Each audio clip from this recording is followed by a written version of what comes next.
Are we on? We're Is that a live. thing? Hello, everyone, and welcome to the Bottlecap Brigade. My name is Austin Von Johnson. This is the best D&D campaign you will ever encounter.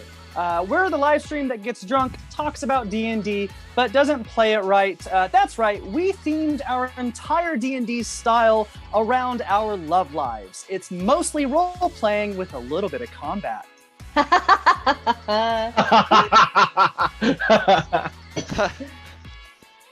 Felt pretty good about it. I'm gonna be honest. That was a fun one to write. So we have a few items. I know, it's fine. Okay. We have a few items to take care of because this is a very, very special one shot that you guys are tuning into. Thank you so much for tuning in. First item of business. For everyone that is watching right now, everybody that is in the live stream, all of our Brigadier members, Dungeon Daddy, who's watching right now as well, I want to wish everyone a happy 1-year anniversary. Because it was basically 1 year ago on Thursday, January 23rd last year that we met for our very first D&D session ever. This was before we started live streaming. This was our first D&D session. Was basically 1 year ago this Thursday. So we're all celebrating it. Anniversary, you guys. Also, I wasn't there yet, so it's not mine. Well, yeah. Well, I mean, obviously, I'm just kidding. Salt. we've evolved since then, of course. But still, we're all here celebrating it. So cool. Also, yeah, that's pretty much it. We're gonna have some fun tonight. Before we get too far into it, let's introduce the brigade. As I go to my notes. The first member, their Instagram is surprisingly lacking in Speedo content. It's Joe Fritz. Actually, check my Instagram. Ooh. The profile pic is the one that you get. It's there for you. It's everyone. me in a Speedo. Is it? We see a spike and everyone looking at Joe's Instagram. Like visits to Joe's Instagram to spike. Joe lost 100 followers. I did research for all of these, you guys. In fact, the next Brigadier's Instagram handle is a nutritional supplement that you take before going to the disco club owned by Satan. It's Pre-Funk for Hell or Sam Gates.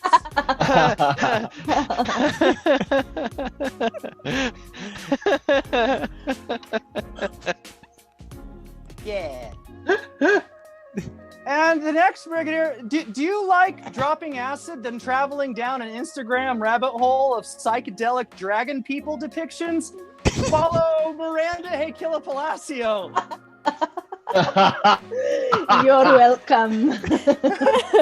Seriously though, if you guys tune into Miranda's story, there is some super cool dope shit that she shares of all sorts of people. I love it. I feel like your page is like its own Instagram. Thank you. You're welcome. The next member is as on brand as it gets because their Instagram is full of food and beer grams. It's Taylor Hawker. Yeah.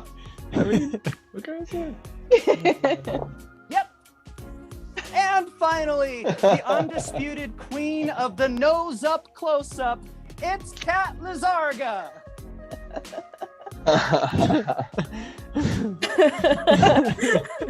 I'm just gonna do this the whole time now. You're not getting any of this treasure. My treasure.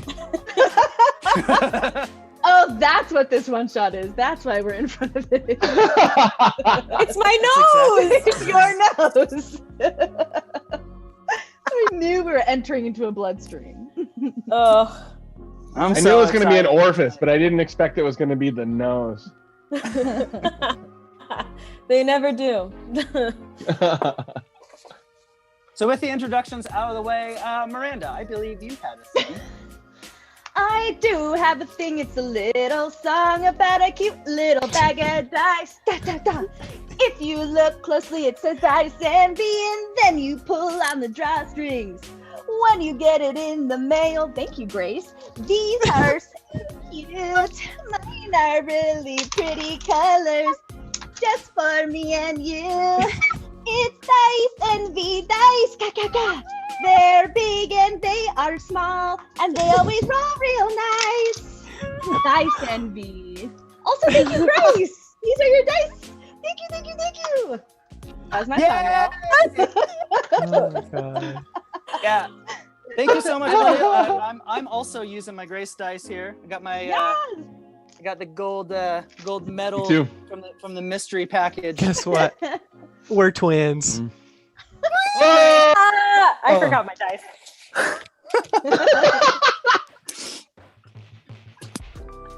Cool beans. We're gonna give Kat a moment to grab her. Oh, wait, she got it. Cool beans. All right, guys. Without further ado, let's listen to me flip pages on my notes. Let's score some bottle caps. Welcome to our special one shot, the inside job. I know what's happening. There it is. Sorry. Yeah! You fucking did it! Dude, happy 1 year anniversary, you fucking losers. I love that it's a 1 year anniversary. That's so precious. 1 year Isn't it anniversary. I got 1 year so of drunk Taylor. on day one because I sat next to Sam and I didn't know what I was doing. So I was like, "Should we drink?" He's like, "Yeah." It's let's drink a been lot. 1 year of Taylor So we doing the pew, pew, pew, pew, pew, pew Every time. every single That time. is so cute. Okay.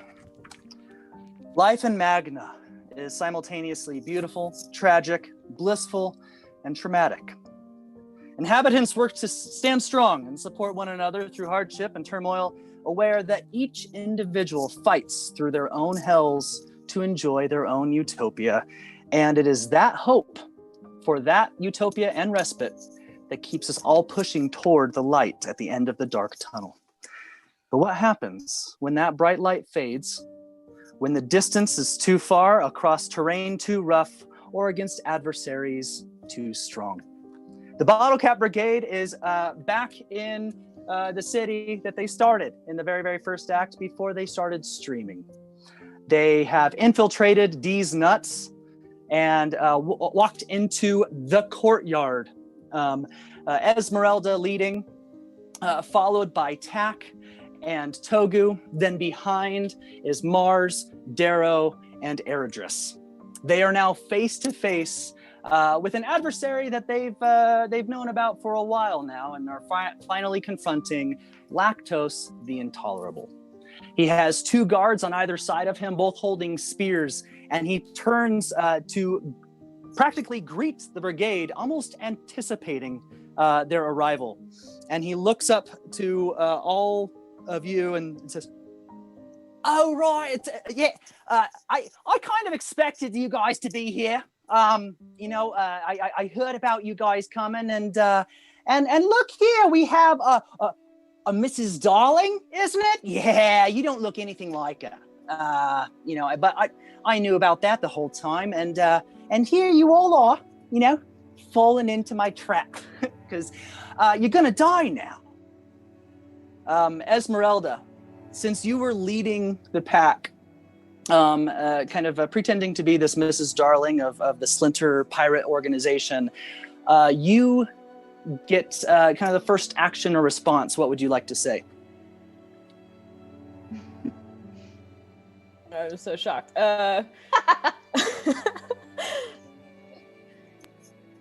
I've lost a lot of weight, so that's probably why you don't recognize me. Right, yeah, that's probably it, isn't it? Okay, well, yeah. But thank you for noticing.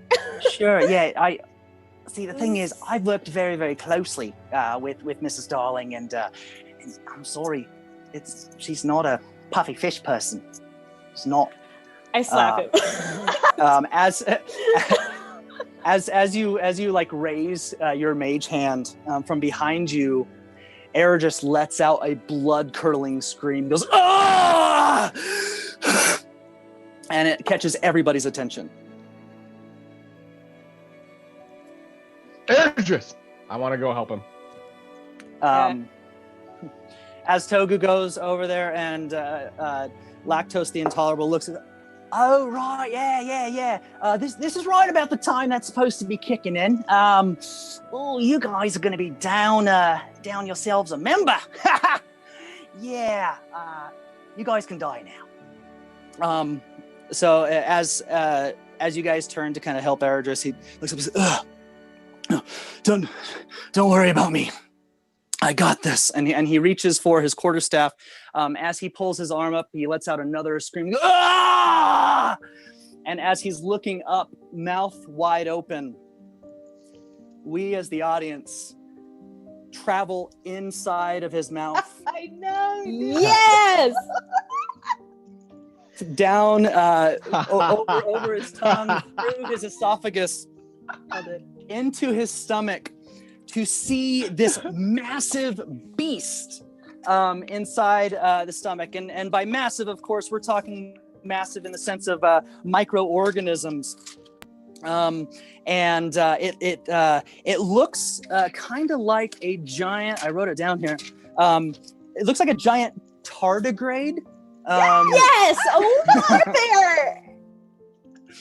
But it's kind of the Magna version of it. You guys, we as an audience kind of see massive legs that are pressed into the sides of his stomach.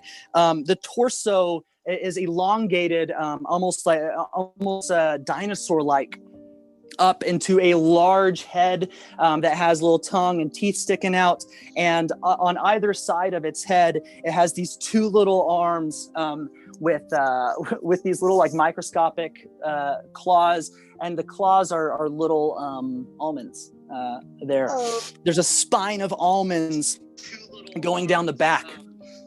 And we're just seeing this tardigrade thrash at Eridris' stomach. Everything starts to rewind. We go back out. We see all of the actions and everything that happened last session in reverse.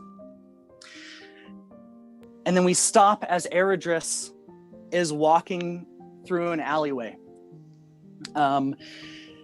He's hit by 3 crossbow bolts and a syringe. We follow the crossbow bolts and the syringe into his buttocks. And we see this little meaty microorganism. It's like this little ball of meat, has two skinny arms on either side, 2 skinny legs. It has a spine of almonds that goes down. And it plucks one of those almonds out and begins to look at it as this milky liquid begins to fill the inside of the muscular tissue. Overlooking this whole scene, we as an audience see this dark black cloaked figure, this cloak that comes down, and at the base of this cloak is kind of are shadowy tendrils that are flowing into the nothingness. And it looks at the situation and says, well, this is interesting. We now cut to the... Damn it, what's this thing's called? Okay, it's funny because I looked up this information and I completely forgot about it. I forgot to write down the thing, but we're going to the autoimmune center or the immune system center of Eridris' body. It's located right in front of the heart, right behind the sternum, and up on the top of this. It's kind of like a little office, and we see a sign that says "The Blood Drop 6." Walking in this door. Oh my god, that's freaking perfect. There are only 5 things inside of this room. We have squid squid is a translucent oval-shaped cell. Squid has 10 little stubby legs that are just like little nubs. Imagine the tiny octopus in Finding Nemo. Just kind of like and then with little legs, and then 2 squid arms on the side. Squid also has Bernie Sanders human hair. And gloves. Squid, can you kind of like greet everyone for us? Squid. I mean, it's a hard day in the office. We're over here, and I guess it's just another day, another doubloon out here for Squid. We also have Catatog the Flat. Catatog the Flat is a tapeworm-like microorganism. Kind of short. It goes up very, very, very flat. And Catatog has a red bandana that's tied in the back. And that's Catatog. Catatog, can you please greet everyone? Hey everyone, how's it going? I'm Catatog the Flat. You know, you might have heard some of the stories about me, and guess what? They're all true. Yeah, boy. We also have Carlisle Mullins. Carlisle Mullins is really the only mostly humanoid-looking microorganism of these 5. They have like a bright, beautiful translucence to them, all sorts of colors on the inside. They have kind of a humanoid form, but even their cell structure is kind of in like a suit, like a really fancy, like high-collared, very flowing, beautiful suit. And yes, Carlisle, can you please greet everybody? Yes, hello. It's good to see you kids all here. I think we're gonna have a real fun time. And I'm just your average dad. Getting that really support. Working dads are not the backbone of this society, but you get my point. And after all, we're all done with this. Let's go play some baseball outside. That's a good. You want to catch? You want to throw a catch? We'll throw a catch. It's good to see you. You're looking good. You're grown. It's good. One day we'll get a beard together. My voice changed so much throughout that whole thing. I'm a dad. Hello. I'm gonna work on that. Sorry, but yeah, I'm a dad. We also have Torga Battlehammer. Torga Battlehammer is a very stout, large, spherical cell. Torga has just massive buff arms that come out of either side. Think of a big old Geodude, just with big old massive arms. Torga gets around by their main body, like rolling, but the hands stay still, and so it's just like they're just rolling around, and they have this ability to turn their hands either into one Warhammer or combine them into 2 Warhammers with their kind of cellular abilities. Torga, can you please introduce yourself to everyone? Well, hello, it's great to have you here. The name's Torga Battlehammer. If you ever need a muscle or, anybody to stand up to the bullies, you could always count on me and my 1 or 2 battle hammers.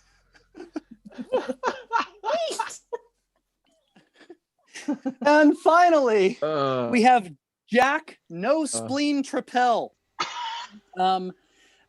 Jack is a microorganism that has that's surrounded by cilia, which are these little hair-like things that help cells move around. But the cilia that they have is very feather-like.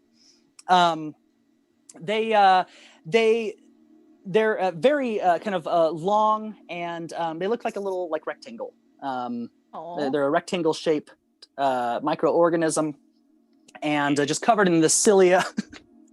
And Jack has the ability to basically grow arms and claws out of their main body. They get around by moving the little cilia. These arms can turn into little short swords, but also Jack has like a built-in projectile system, so they can shoot things out of the inside of their body, little bits of themselves. Jack, can you please introduce yourself to everybody? Yeah. Hi, everyone. I'm Jack No Spleen Trapel. Oh my god. And then he'd like to snap his little cilia fingers together. And when that happens, a little dragon comes out. Would you like to explain what a drake looks like in this universe, Austin? Yes, absolutely. So, so basically, think of like a little bat, as if it was drawn by the guy that did all the art on Spirited Away. So it's like this little, like the color of what color are your drakes, Sam? Black. Okay, cool. Yeah, a little. It's just this little black ball that has dragon wings, but it's this little cell that has, and it has a little face on it and can do all the things that a black drake can do. Yeah, and he just like to say, "It's nice to be seeing all you guys again today." Yeah. In fact, let's get to that. So, you guys are all gathered. Of course, you are called the Blood Drop 6, but of course there are only 5 of you, and that's because your previous leader, Jimathon, recently died as you guys were fighting off an infection. Because of course, you being the main elite core of Eredris's immune system, Two hydrates. you are on the front lines. Yeah. We were fighting off gonorrhea in Eredris. Yeah, who knows what it is? No one knows. I always just spit all my water. No, it's for sure gonorrhea. Well, Jimathon died in the battle. Okay, that's all we need to know. Gonorrhea. And so here you are in the central organ of Eredris's immune system, and you're all basically in your headquarters trying to decide who's the new leader. Well, if you all want my opinion on who I think should lead our next expedition, I think Catatog the Flat is trustworthy and flat. Yeah, I'm only really good if you need me to beat something down. So I'm all good. I'd rather be told what to do at this point. Yeah, what do you say, Carlisle Dad? Oh yeah, you are our father. Oh, let me find the voice again. What did I start? This is gonna change. I gotta find Carlisle.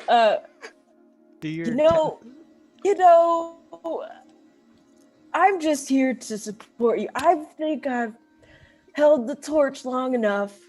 I think it's time to see someone else shine, and I'm proud of you. Catatog rubs his little tapewormy hands together. He's like, and he thinks to himself, my time to shine. There you go, kiddo. Yeah. That was very easy. Yeah. Well, I'm all for it. All right. Oh, our new now leader, that we have that taken Catatog. care of in much less time than I was anticipating. I'd like to you turn guys- to Catatog really quick and just be like, Catatog, now that you're in control, would you like to share some of the secrets of leadership that you've already discovered? If you know what I mean. The only things I learned about were the rules of prison. Tell us about it. What's a prison? Oh. You listen to The rules of prison. Which prison? the kind where they lock you up in the body when the T cells find you and think, those T cells. You got taken by the T cells, that is? You know, it happens to the but best of us. We all have our stories. My and- flat ass made it out. Did you escape, It's right. or did they let you out? Aye, your flat ass. The flat. I feel like Catatog actually has a perfectly flat ass, and Yeah. Plank. Mm-hmm. Yeah, it's just I said tapeworm. It's more of a flatworm. Yeah, it's a flatworm with sections. Anyway, I think we all pictured it. Got a So, cigarette yeah. in my mouth. you guys are, of course, being in the thymus.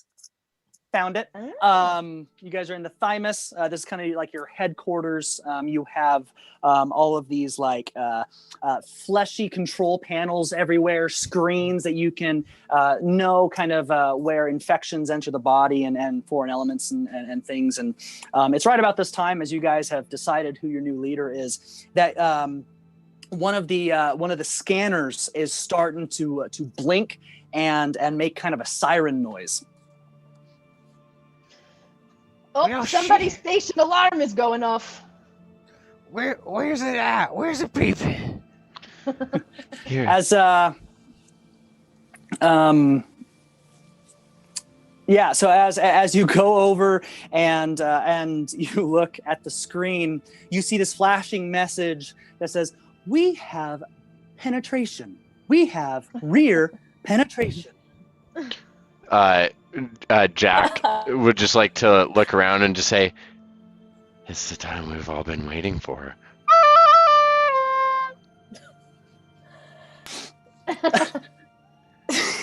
That's our battle cry, by the way. Okay. Cool. So you guys are looking at the screen, and yeah, you see like this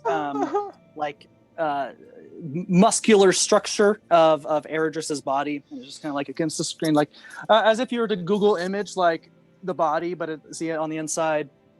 And you see these blinking probes at his ass, and they're like these little kind of black clouds like coming out of his growing over his buttocks. We need to get down to the poop deck. Not again! This guy's always sticking his recorder in his anus. Let's fucking do it. And I turn to my Drake and I just say, "Are you ready to go again, little Splinchy?" Little So whenever Squid mentions that it's time to get down to the poop deck, the thing is, you guys haven't been to the anus area in a very, very, very long time. And the last time that you even heard discussion of it, even though you guys are like the center of the immune system, there were not good things to be said about the anal area. I've heard some weird Usually rumors shit about just works what itself happens out down there. I don't know what all of your guys' problem about the asshole is. There's 3 of them, right? God damn it. Yeah, don't forget the back, asshole. Okay, so this is I Yeah, don't have your name in front of me. the asshole. Yeah, so Jack is bringing up a debate that you guys have all been having for a while. In fact, Jack and Catatog, you guys both believe in the 2 additional assholes, whereas Squid, Carlisle, and Torga, you do not. They do not exist. That's because you guys are fucking wrong. And it's okay to be wrong. If we've learned anything over the last year, you three, it's okay to be wrong, especially about facts. Like the facts. Well, it's okay to be wrong, but I haven't seen any facts that say that there's a butthole anus on a shoulder. Listen. Look at the scan of his body. Listen It's to just me. there like Splinchy. with nothing. Splinchy. Show her your 3 assholes. Oh god.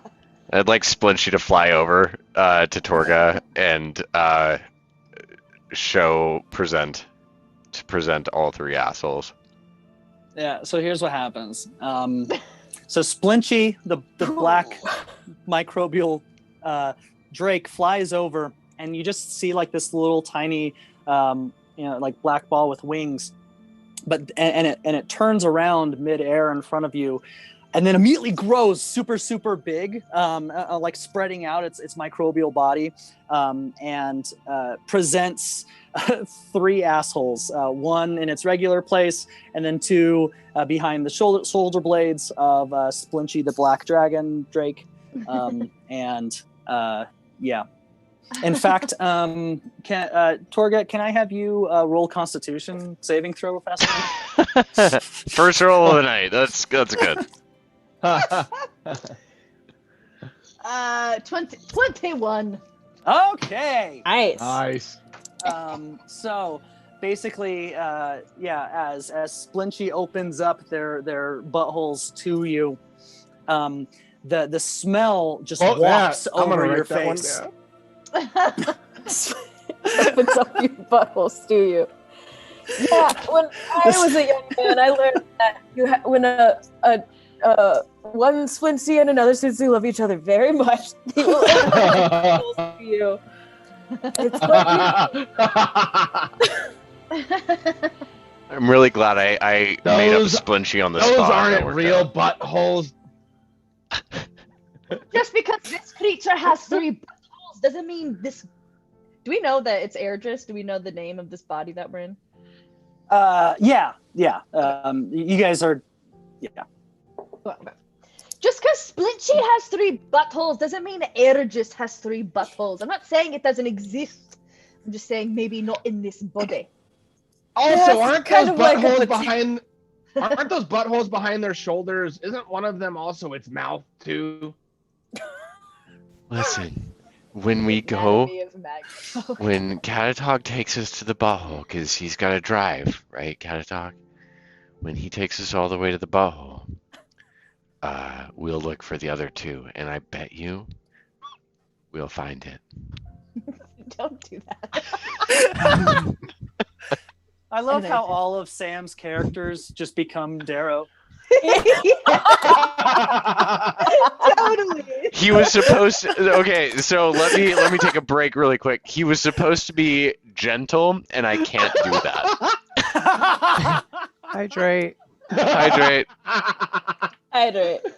Oh shit. My favorite is you get weirder and weirder as you get closer and closer to the team. I don't know if you guys noticed that. Oh He'll no, talk yeah. to you like, yeah, he's only got 1 butthole, and then there's a second, then there's a third. It's like, all right. I love it. So you guys are having this conversation and looking up at the various screens and scanners that you have. You see that that whatever has penetrated Airdris's buttocks has spread quite a bit. You can see a little bit of some kind of substance getting into his bloodstream, and you feel the entire body just like crash down. And in fact, I would like you all to roll an acrobatics saving throw for me. Acrobatics. Okay. Ooh. Ooh. Nat 20, baby! Hey! Get it! That is good. I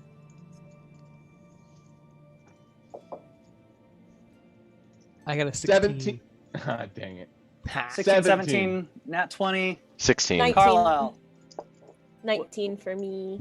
19 and 16. Okay, cool. So Look yeah, at us so go. Oh, acrobatic dad bod. you feel the whole body just crash down. But Eridris is a very agile, person. So you're all super used to this, and it doesn't phase you at all. But you're still a little bit concerned. You look over at another scanner, and it's like the ocular scanner of what Eridris is seeing, and you see that Eridris has just tripped and fallen into the doors of a Farkle Gentlemen's Club.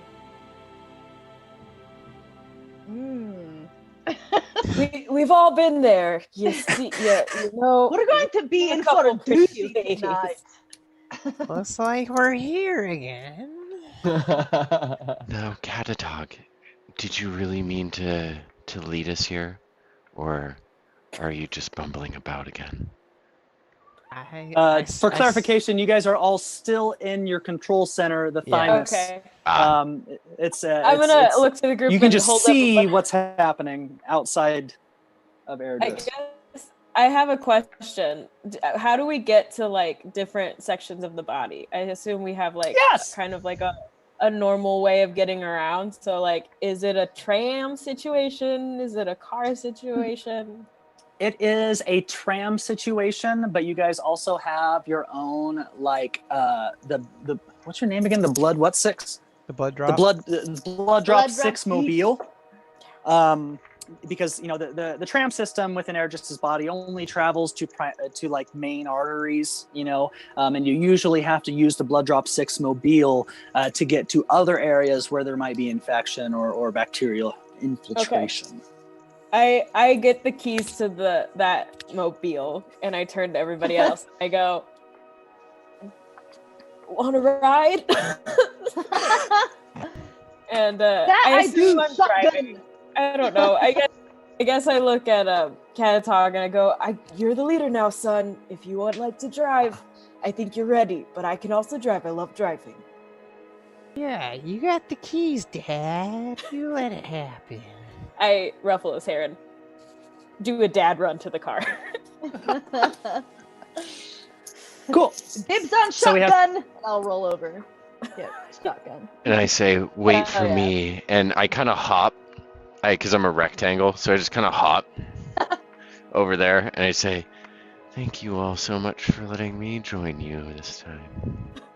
Hydrate. Hydrate. Cool. So you guys all get into the blood drop mobile, and of course Torga is in the front seat. Carlisle is driving, and the other three are in back, with Catatog sitting in the middle back seat because that's where Catatog can make the most commands. And so what we have is this old school Batman transition where it's and you guys are now driving the blood drop mobile down the arteries towards Eridris' butt. And you guys see kind of off to the side of the arterial road that there is a white blood cell just crawling. They seem to be wounded towards you. Now, of course, you guys are the committee, elite commanders over the entire white blood cell army that is Eridris' immune system, and so this concerns you guys a little bit. We're still driving past it, or we stopped and we see it? Yeah, you're driving and you see it, and you see the white blood cell coming up. Okay, I pull over and I guess I just rolled my window down. Hey, sport! You okay? And so this white blood cell just kind of crawls up onto the little window of the car. Hello, everyone. It's blip, blip, blip, blip, reporting for duty. Hey, What's sport. happened to you? They're everywhere. It seemed that there are these massive forces that are invading the entire lower region. They're going towards the rectum, and they can't. If if they reach the rectum, then Just the masters. So he doesn't have to. Like, here you go. Oh. Just hold him. So. Oh, thank you so Here you much. go. Yeah, My white blood cell arms are super weak. I got you. I've been crawling so long. If the forces reach the rectum, then Eridris will not be able to process nutrients from his food because for some reason it's his rectum that does that. And we'll all be dead. It's a glitch in the system we've been working on. We kind of like it though. It's like it makes him different, right? Yeah, no, I'm with you on that one. Yeah. Well, okay. Unless this rectum is getting attacked, and then we should. I guess, Yeah. do See, something. it does make it vulnerable. Okay. Hey, Sport, are you good? Thanks for the info. We're gonna go fix it. Or can I pull him through the window? You can I don't wanna do that, whatever but you Can I want. pull it through the window and just toss him in the back and be like, get settled in? I guess no man left behind. Yeah. Is that like is super that what you do? possible, or is that? I just am wondering how possible that is. Like, how big is this You guy? can Is he try fine? whatever you want. If you How- do it, I want to send Splinchy to help. Okay, I'll just do that. I'm gonna pull him through the window and then like kind of like push him to the back and be like, "Hey, guy, soldier." Okay, so make a strength check for me. All right, that is not. Oh wait, I got dad strength. Oh boy, I got 5. Okay. I can try and help you. So, Oh wait, yeah. What do I get with Splinter's help?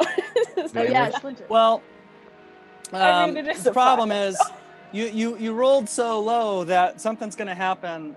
So like little blips arms are in the windowsill, and you try to grab them and holding pull. on him.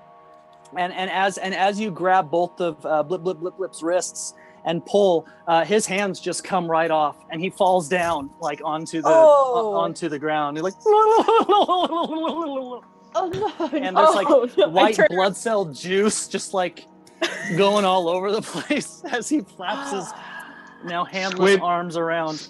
Squid pukes. Yeah. And I'd like to That's, go I have- if Squid throws up, I'd like to go over to Squid and just say, "It's okay, Squid. It's okay." And I start petting you. Oh, Okay. I toss the hands out. I'm sorry. I'm so sorry. let's have so Squid throws up. Catatog, I need you to make a Constitution saving throw, and Sam, I'm gonna keep forgetting your name. I need you to change your name in the Zoom. I'm scared Jack to do it. Nospleen.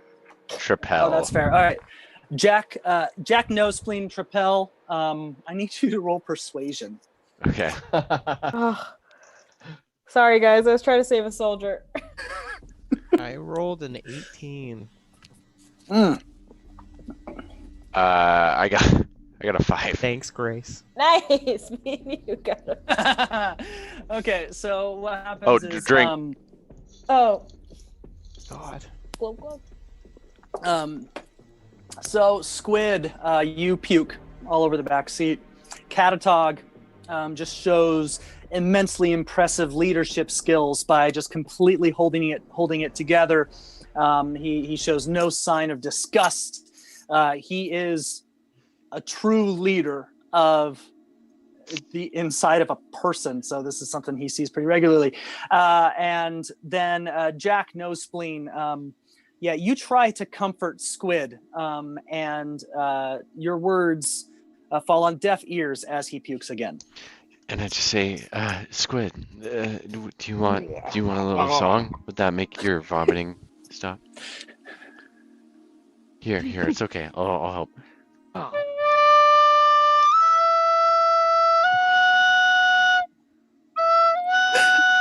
All right, hold on. I'm letting the dice decide. Hold on. That was my whole song. I puke just again. To you. Okay.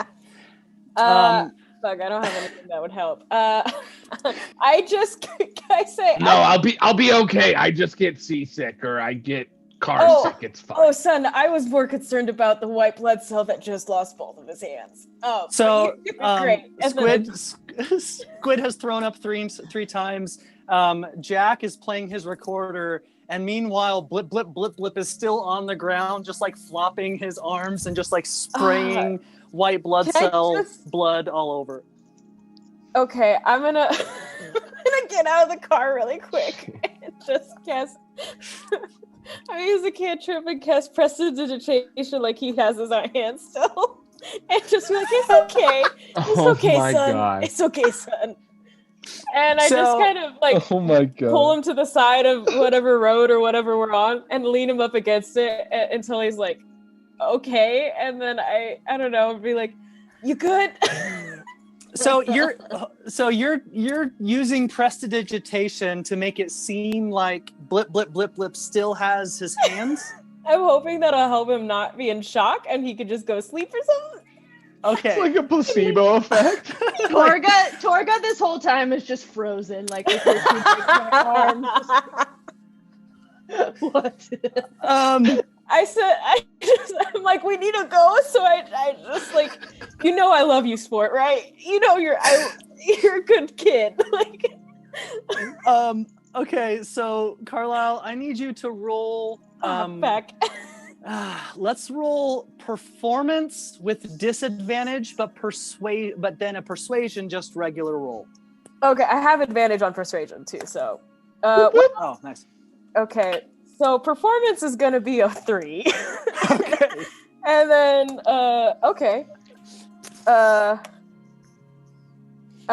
persuasion is a 19. And for whatever she does for her performance, I want to use thaumaturgy to make her voice be 3 times as loud while she does it. It doesn't. So the white blood cell thinks it's getting like scolded. I'm sorry I ripped your hands off. So the thing is, go to your room. So prestidigitation doesn't really have the ability to like put the hands back or like make it seem like they're there. But when he looks at them, they will be there. So unfortunately, that was what the performance was for. Because of the low roll, what you did is you changed the smell of the liquid that was coming out, and now it just smells like rotten eggs. So he's just like it's spewing rotten egg juice all over the place. Okay. But you did do very, very well on your persuasion. So he is comforted, even though he is spraying rotten egg juice of his entrails all over everything, and he's just like, that hurts, as he winces at the sound of your voice. I'm gonna say, we're gonna call someone for you, okay? Okay, Sport, I just need you to stay right here. Can you do that for me? Yeah. Okay, yeah. Just, that's good. Let it out. All right, cool. Hey, when we get back, I'm gonna play catch with you, okay? No one will be able to propose to me now. I'll never. You just asked him to play catch with no hands. You're not here. You're in the van. Catatog. So is the things in the van. Okay, you Sport. stopped doing it. No, I threw them out as soon as I happened. That's right. Yeah, you're right. So they're like by the van. Okay, I'm just gonna be like, we're calling someone for you, buddy, and go back to the van and drive away. Go drive. Okay. I shouldn't have stopped. I need so you do that, but Blip Blip Blip Blip's gonna make a roll here. Oh boy. No, that's not a good one. So he rolled an 8 on his athletics or acrobatics. It doesn't matter. He rolled an 8. So as you get up to go back into the van, Blip Blip Blip Blip is just so hysterical about the situation, that as you get up, like you kind of had your arm around him, like trying to comfort him. So you got up, he had his weight on you, so he just fell right over under the rear tire, No. No. And so you close the door and start the Blood Drop 6 mobile up, and I need Carlisle and let's say Squid. I need you guys to roll perception. Yeah. Fuck. Okay, sure. While dude. that's is all wrong with happening, I just want Splinchy to kind of float around blip, blip, blip, Oh, blip, just to kind of indicate that he's in danger. Okay, I got 21 for perception. Cool. I rolled an 11. Sweet. So Squid, you're still like recovering from throwing up. Like you're feeling super queasy. Every once in a while, you'll look out and you'll see the hands on the ground. You're like, oh god. But Carlisle, as you close the door, you have such strong like dad reflexes in driving. You check the rear view mirror that happens to be positioned towards like the rear bumper of the van, and you notice blip blip blip blip's belly just like sticking up into the mirror's view to indicate they're lying on the ground with their belly up. I just run outside really quick and just like prop him up and then like make sure he's good. And then I'm like, don't do that. That's bad. And then I run back to the car. So blip blip blip blip is there and it's like wiping his eyes with his nubs that he just rubbing just juices all over. He's boy. like, so you're gonna call someone for Yeah, me? they're on their way. No, hey, give me a smile. Come on, sport. That's horrifying, but good. I like the effort. Okay. All right. I'm proud of you. I run back to the car. I gotta go. So as you do that, so blip blip blip is just in there. You start to drive away, and you guys hear, "Am I gonna get a blue heart for this?" I look at Catatog. When you guys hear blue heart, you know that is a military accommodation for any member of the immune system military, which of course blip blip blip blip is a member. Does he get it if we did it? I say yeah. I say even more so probably yeah. These blue hearts are a serious thing to get. If he just got his arm ripped off through a window, I don't know if he deserves one. Oh, don't say that again. It still freaks me out. I hug myself. I'm so sorry. Like this is Kat saying that like, oh, horrifying. I'm so sorry. They're so fragile. This is a no. Cool. So so you guys are back in the Blood Drop 6 mobile. I suspect heading to Rectum Town. Yeah, I want to turn to Squid and I just want to say, are you feeling? We're headed to okay? Anus Town. Are you feeling okay, Squid? I mean, the taste was awful. Would you like but a then mint? everything in here smells like rotten eggs, so I don't think it matters at this point. I can give you a mint, or I can have Splinchy spit into your mouth. Why would Splinchy spitting into my mouth help? Have you never tried Drake spit? It tastes kind of like a mix between black licorice and oranges. I love black licorice. Yeah. Oh, me Carlisle, too. can you please roll a Constitution saving throw? Okay, but that was also Kat. So I just want to say that that's the worst sounding candy I've ever heard. Like, ugh. It's Constitution. Yeah. Okay. Where are you? Oh, that is just a 12. Cool. Okay. You hear Jack say that, and you were super grossed out and kind of like doing a little something, but nothing else I happens. puke in my mouth, but then I swallow it like a true man. That's right. Oh my god. So would you like Splinchy to spit in your mouth too, Carlisle? No, I'm good. Full. I'm full. Okay. I'm full. Well, I'd like Splinchy to spit in my mouth at least. I'm down to try something new. Give him a hit of the good old Oh, 1-2 gross. splinchy. Can Splinchy please roll 2 attack rolls? Ugh. The first one was a 2. Okay. Second one was a 13. Okay. So, Squid, what's your DC or AC or what's your thing? My AC is 12. 12. Okay. So here's what happens. So whenever Splinchy spits first, Jack wants it first because you always, you help you put the mask on you before you put the mask on somebody else. So Splinchy tries to spit at Jack and it just gets right in Jack's eye. So he just spits this spit. It goes over to Squid. Squid, you saw that happen. So you're like, I don't trust this Drake. And it spits at you and you could tell it's going for your eye, but you're like, oh, and you just reach up and like get after it. So you have that taste in your mouth now. Does it taste like black licorice? It tastes exactly how Sam described it would taste. And oranges.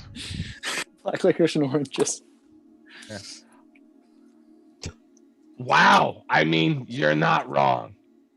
You are not wrong. I know. It's pretty great, isn't it? I'm glad you enjoyed the Jack No Spleen and Squinchy special. Carlisle, can you please make a Constitution saving throw? Yeah, thank you.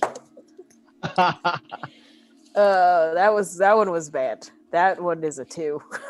Okay, so you hear what just happened in the back seat. You know that Splinchy spit Black Drake licorice juice into Squid's mouth, and that he ate it and enjoyed it, and that crossed the line for you, and you vomit all over the front windshield. No. And I turn to Carlisle and I say, "Hey, Carlisle, that's the second time you've almost thrown up. Are you sure I can't rub your back or make you feel more comfortable?" As you say, actually, we're gonna save that for a second. We're gonna come right back to that because the first thing that happens is I need Torga. I need you to make an acrobatics roll, and Carlisle, I need you to make an acrobatics roll with advantage. Okay. Oh no. Ooh, 5. Okay. 12. Wow! Oh, that's fun. Okay. So here's what Is she getting happens. puked on? Carlisle vomits all over the front windshield. I try and put on the windshield wipers. Where you're going, and because you guys are speeding away from the blip blip blip blip situation, but it was okay. You had a general idea of what was happening, and so you just held the steering wheel with your little humanoid cell appendages and kept it centered. Problem was Torga also reacted because she being in the front seat wanted to help, but when she reached over, the e-brake kind of like hit her in the side and kind of hurt a little bit, and that messed up her reach, and she hit the steering wheel to turn you guys. And now I want you to roll one more acrobatics check, Carlisle. Let's go. 19. Cool. You hit the brakes before it crashes into the wall of the artery. Cool. So you guys are now stopped sorry again. about that. Oh, you know what? I'm sorry about the whole throw up thing. That was on me. You're good. I turn around. If you try I say, no more spit from anything in anybody else's You mouth. took the words out to my mouth. That's exactly what I don't want happening. I don't want anything else in somebody else's mouth. Do I make myself clear? Well, I mean, if So I'm gonna be mom honest, and dad turned back to the three of you super pissed. if I'm gonna be kind of honest with you right now, Carlisle, I'm a little bit addicted to Drake's spit. So you want me to know. just not tell you about it, or do you want? No, I want you to get help. I can't afford. I mean, it's not as job bad pays as you shit. think. We'll talk about this later. Can I still drive the car? I mean, the windshield is covered in your vomit. Can I use Mage Hand to wipe it off? Yeah. Wait, I got cantripped. So Cool. Torga covers her eyes while that happens. So you don't I'm see going the- to. yeah, it's just. I also would like to note I put on the windshield wipers, but it's on the outside, so I just dad reflex. So I rolled for you on your mage hand because I feel bad for making you roll so much, and you do a half-assed job. It's Okay. decent, but it was smearing a bit. You still can't see super well through it. It might come up. It might be an issue. It might not. Okay. And so you do an okay job. It's working on the vomit. Okay, that's fine. If I could see, that's good. Yeah. I You'll basically be like one of those people that hits the snooze button a lot on a really, really cold day. So you're driving to work only with like the little one hole out of the windshield that you can see, whereas the rest is frost. The little and one they hole. say D&D isn't realistic. Yeah. Cool. Now what? I just continue driving. I'm trying to get there as speedily as possible. Sweet. So you guys you reverse a little bit, straighten up, and you continue heading down the artery towards the rectum. And with that, we're going to take our first break. What? We will be back in 5 to 10 minutes. Thank you so much for tuning in to our super fun little one-shot side quest. We'll see you back here in 5 to 10. Hi. Squares. Where's we're being fixed. So just to let you know, we do a lot of our things through some partnerships that we've made with people, just through sharing cool D&D experiences through groups that Sam has networked with a lot. One of them is Incarnate Maps, which if you have seen our regular stream and story arcs that we do that are not our one-shots, we have used many, many cool maps through them, which you can also see our world map on our website, bottlecapbrigade.com. There are also some other cool things there, like some real-life bios of us and a little bit of player history in a lot of our YouTube videos focused around D&D content that isn't our stream, like how to do one-shots, which is a thing Sam, not one-shots, but another new one-shot idea video that Sam is working on. It is Okay. uploaded like a mother fricker, dude. It's in. A motherfucker. Mother frickin' You've been fricked. frickin' fudge? mothers. Thank you, Joe, and thank you, Sam, for all the mother frickin' content. And, Thanks for fricking our mothers. Neat. Where would we be? Without all these mother fricked. sorry. So we're hopping back in. We have the blood drop 6, but there's only 5 of them because their leader just died. But it's okay because now Catatog the Flat is the new leader of this elite core of Eredris's immune system. They command all the white blood cells and antibodies and all the things that keep Eredris disease free. And they are currently en route to investigate a backdoor penetration that has occurred. They still don't really know what is caused, but there's some stuff leaking into Eredris's backside, and it's causing some problems. So they're en route to Rectum Town. So you guys are driving.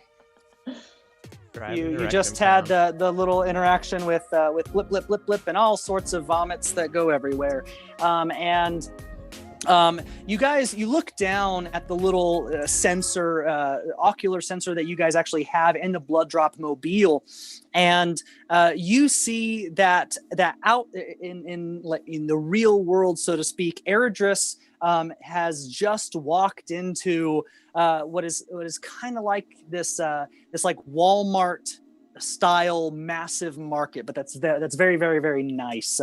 You saw him just walk in there, and he's walking towards the back of the store. So you can at least see that Eridris is moving around. But you can tell something's a little bit off as you're headed to Rectum Town. I would like each of you to roll perception, Catatog with disadvantage.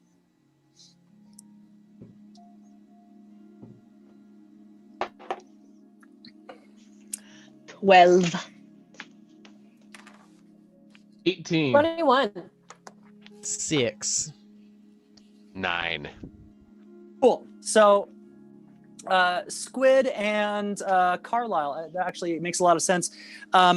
You guys hear off to the left side of the blood drop mobile,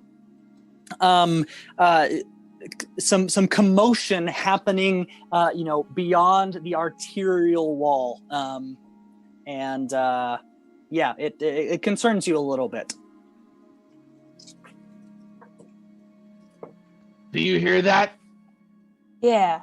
From right over there. Yeah. Hear what? I don't, but here, let me. I don't Can I hear try to anything. emulate it to see if I have the sound right? Is it kind It's of like close, buddy. It's close. That's a good attempt. So That so wasn't as, even. So as Jack plays that note, you do hear a little bit of that sound amongst the commotion and the multitude of sounds that are coming, because it's almost like hitting the note of like a scream, almost. Yeah. That's what that Wait. sound sounds like.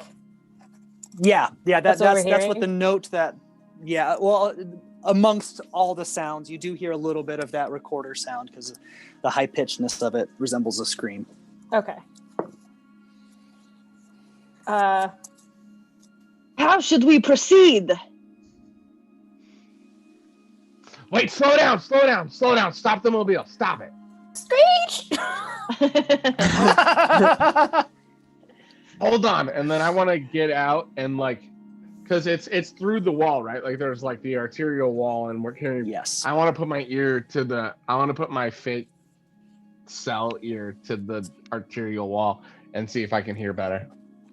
Cool. So you do that.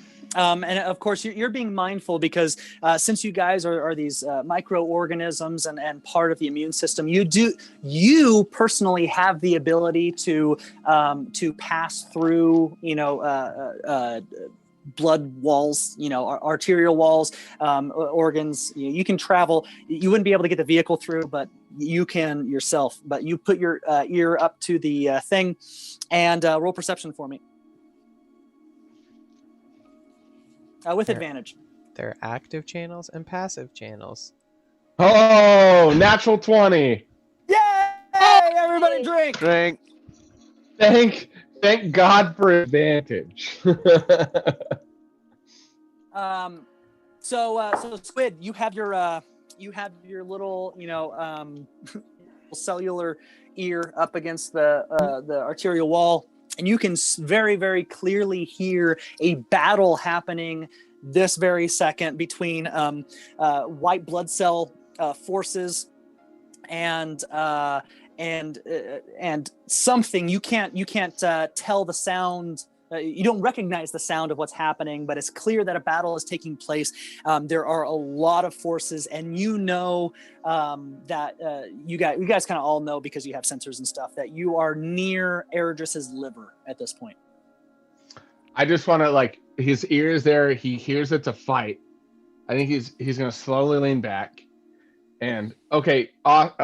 Austin, question for you.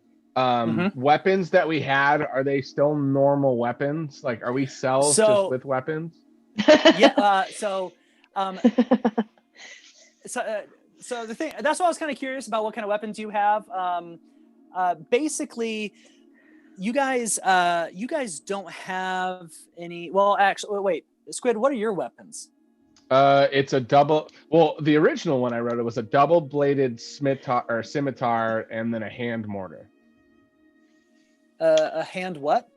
A hand mortar. It's like a grenade. Like a mortar and pestle, with the mortar part. Okay, cool. So Megan spiked this. So here is the cellular version of that. You basically, because you have like squid-like arms. The really, really big ones are your main arms, and then you have the 10 other ones are your legs. And so out of one, you can unsheathe this scimitar that's double-bladed, and out of the other one, you can literally shoot little hand mortars out of it. Okay, cool. Cute. So it takes you time to like reproduce those, but you can do that. I think he's gonna hear that there's a fight going on, and he's gonna look back to the van or whatever and be like, "Well, mateys," and then he's gonna change his one tentacle into the double-bladed scimitar and be like, "We've got action. Let's go." And then he's gonna jump in through the wall. Okay, you do that. Catatog starts whirling around his little. I had stilettos, like really long, pokey knives. Yeah. Are those really called stilettos? Yeah. So what you? I didn't know that. I was like taking a page out of Esmeralda's book. I was like, nice. Stab you with my shoes. So Catatog, the way that works for you, being this flatworm, you can actually break off small pieces of your body because you regenerate so quickly. So what happens is you break off small chunks of your own body that are sharpened and that have all of the abilities that a stiletto would have. It might actually be how you got out of jail, because they can never take those weapons from you. Sneaky. Yeah, and I just follow right behind Squid. Come on, guys. I'd like to follow right behind Catatog and just say, "Here, Catatog, let me massage your shoulders a little bit before we get into it."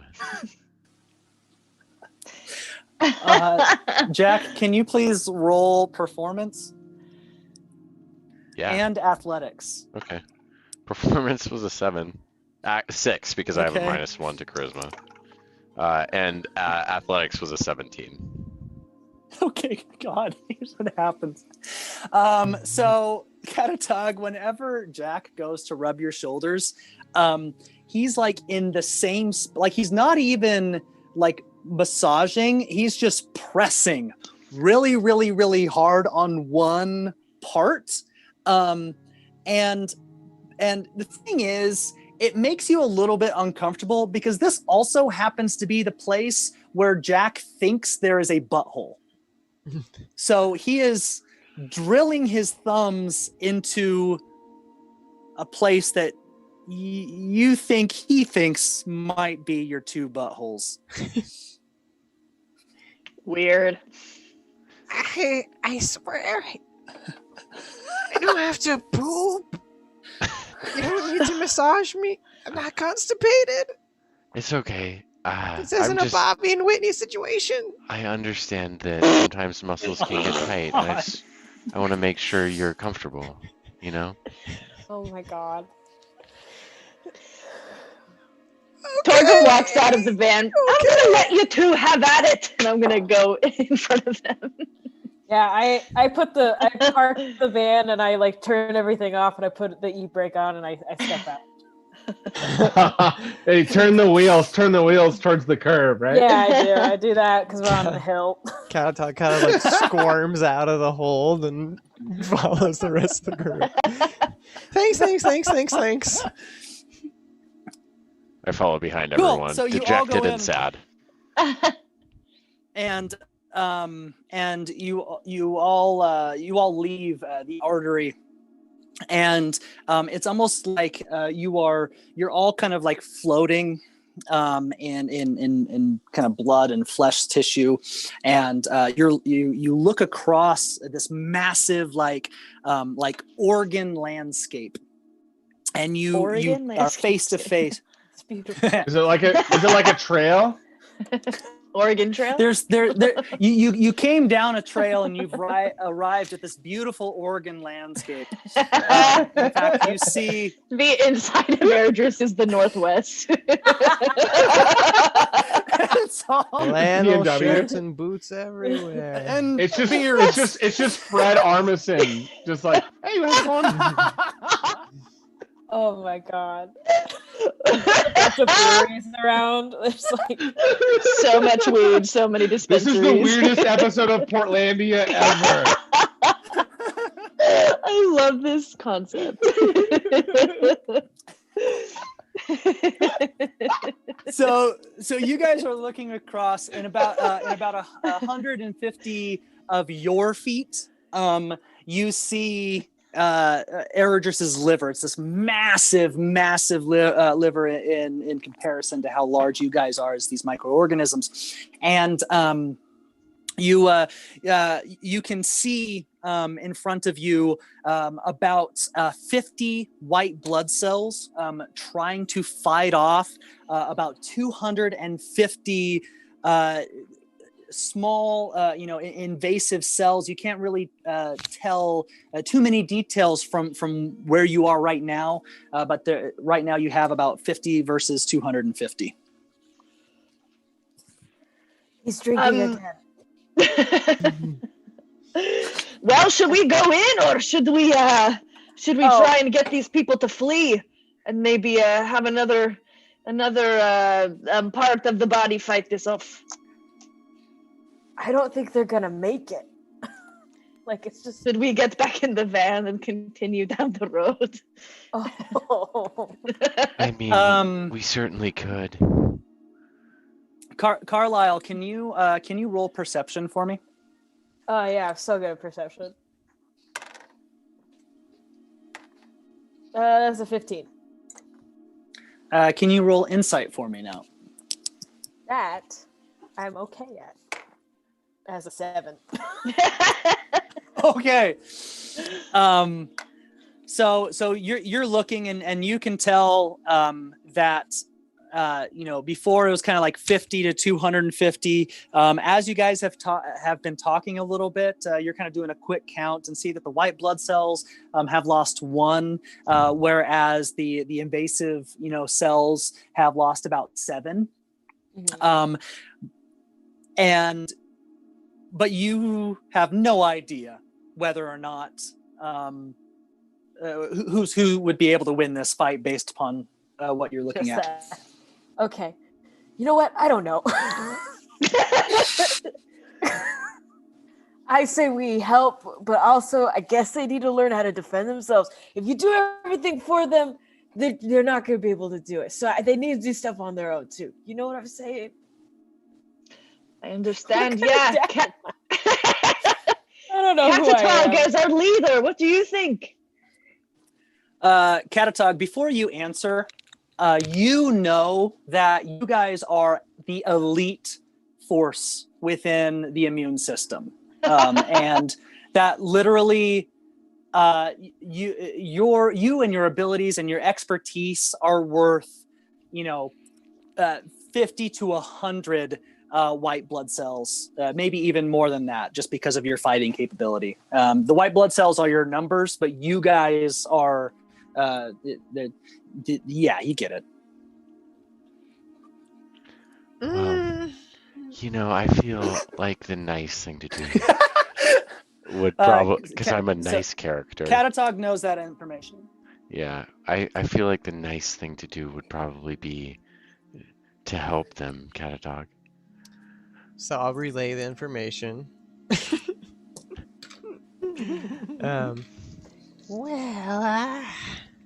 Is this like an inspiring speech? The way you're like, we're the goddamn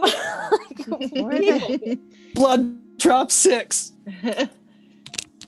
I feel like I have to remind myself the name since we decided on it. Very. I'm down for a little bringing out my two boys. Sticky and Stinky to give them a little poke out there. Hell yeah. Well, it's a pleasure to meet you, Stick and Stinky. Oh, hi. So Catatog, because you kind of like reproduce these stilettos after every use, you have different names for each like pair of stilettos that you make, which is why Torga For all your children. is like pleased to meet you because they're all different. Okay.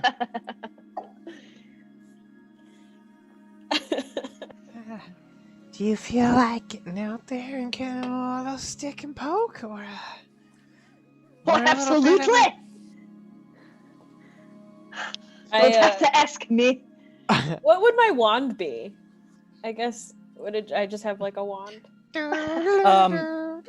Yeah, I think of all of the cells, you are the one that actually has kind of like exterior tools that aren't necessarily part of your cellular body, because you like you have like this cellular like high collar like wizard coat that's very fancy, like a tie and all these things. It has pockets, and so Sweet. yeah, I mean your wand is basically like we'll say that it's made from riboflavin,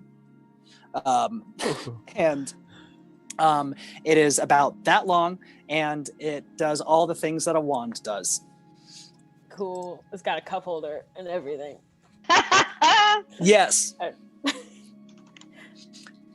It also basically the way that your wand is powered is that you have been collecting mitochondrion from different cells that you have vanquished, and you've vanquished a lot, and you empower your little riboflavin wand with mitochondrian, and it's very powerful now. They say I Vitamin wouldn't B2. use this stuff. Sweet. Cool. I like that. Cool. So what you guys doing? I'm already running towards Yeah. the fight. I'm opening the van door for everyone else because we drive a minivan. I'd like to take Oh yeah, I thought we were all out of it already. Oh yeah, you so It's so like yeah, so the it's like electronic. So you guys are all ready to fight inside. It's like you guys have already left the Blood Okay. Drop 6 mobile van in the artery. You guys have pushed through the Sure. arterial wall with your cellular osmosis shit, and yeah, you guys just run in at this point. It's true. I've had a half a beer. I apologize. Let's get in there. And so Jack No Spleen Trapel would just like to launch into the air and just be like, let's fucking do it. I cast Scorching Ray. Cool. Nice. Sweet. Let's just roll initiative. Everybody roll initiative real quick. I wasn't sure. Wildly dirty 20 is the dirtiest 20. Dirtiest 20. Ugh. Hydrate. It's so Also dirty. stretch. There was a stretch like forever ago. I'm sorry to whoever stretched us, and I forgot. 21 for me. I haven't Shit. rolled initiative in so long. What do we roll? What do we add to it for initiative? Your initiative. Your initiative modifier. Yeah. Dex. Which is is Dex. Dex. And proficiency? Or just Dex? Why don't I Dex. have that? Just Dex. Dex. Just Dex. Okay, then I have. Do you There have might be your- a feat though where you add proficiency, but If you I have don't your have D&D Beyond pulled up, Yeah. it should be like in the top middle of It's your the armor sheet. class. What? Oh yeah. Okay. Well, that's a whole 4 for you. Oh shit! All that work for a shitty number. Sorry, y'all. Cool. So I have Squid, Jack, Torga. What'd you get? I got to 16. Cool. And Catatog. 23. Cool. Nice.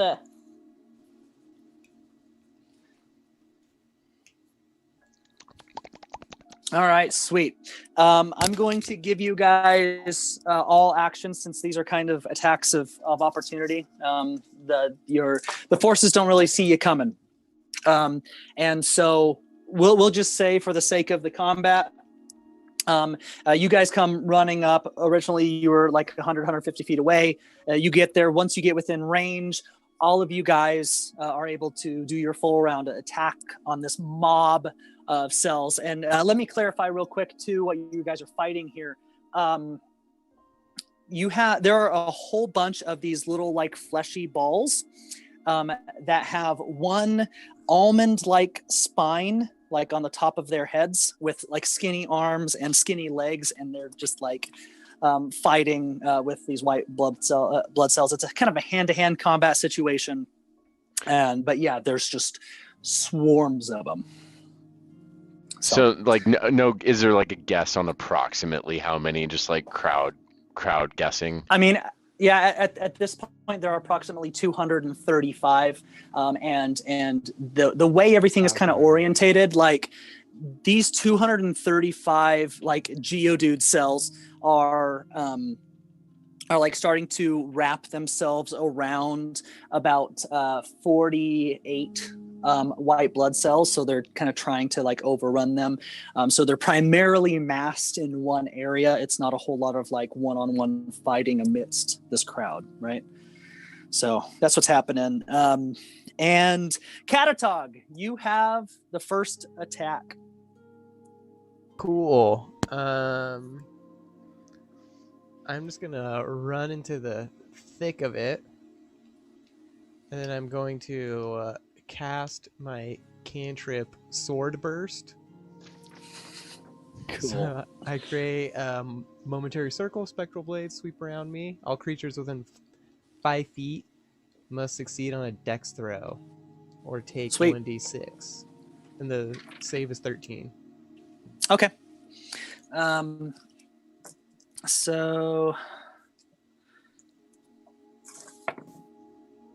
yeah, that is they all fail. I would like to know your move speed.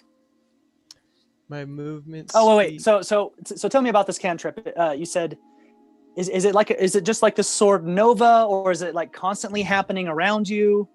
It's just a one instantaneous thing, like a big spiral just goes around me once. Okay, cool. And what's the radius of it? 5 feet. So anything 5 feet, like right next to me. Yeah. Sweet. So you jump in just like right in the thick of the fray, and you cast this thing, and it literally rips through 7 of these things, just cutting them all in half with one fell swoop of the thing. And then so 7 of them just like fall dead around you. And as they fall dead, their nutrients are absorbed into the fleshy ground. Up next is Squid, and then Jack, you're on deck. Squid is going to.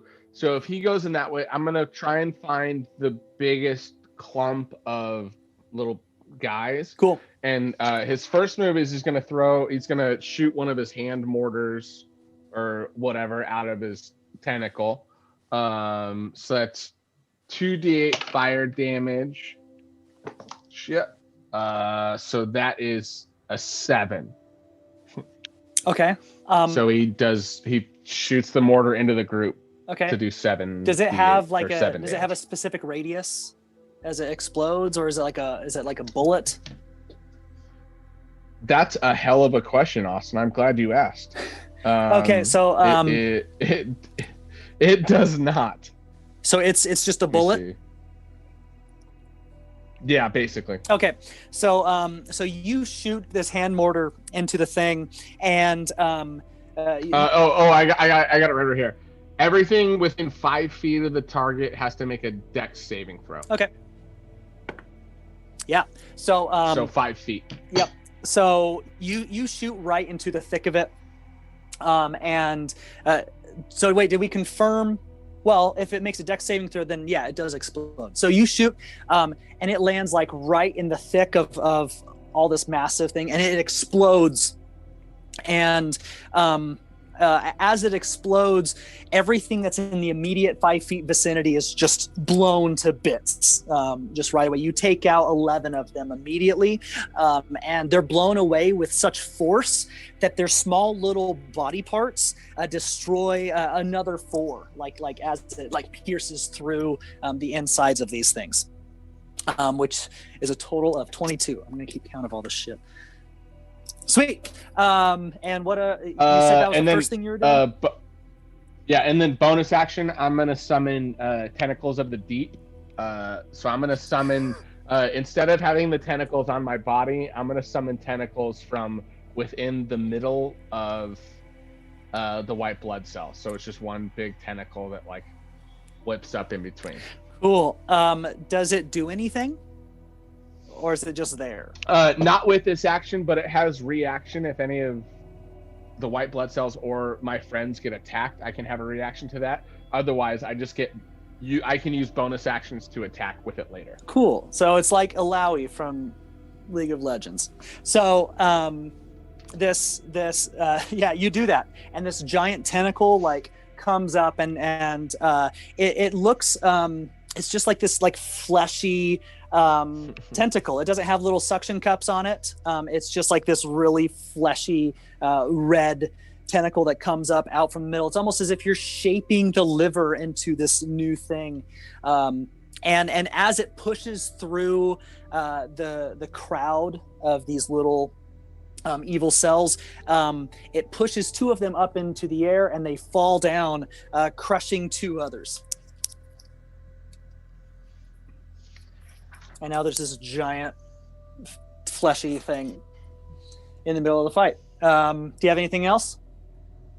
Done.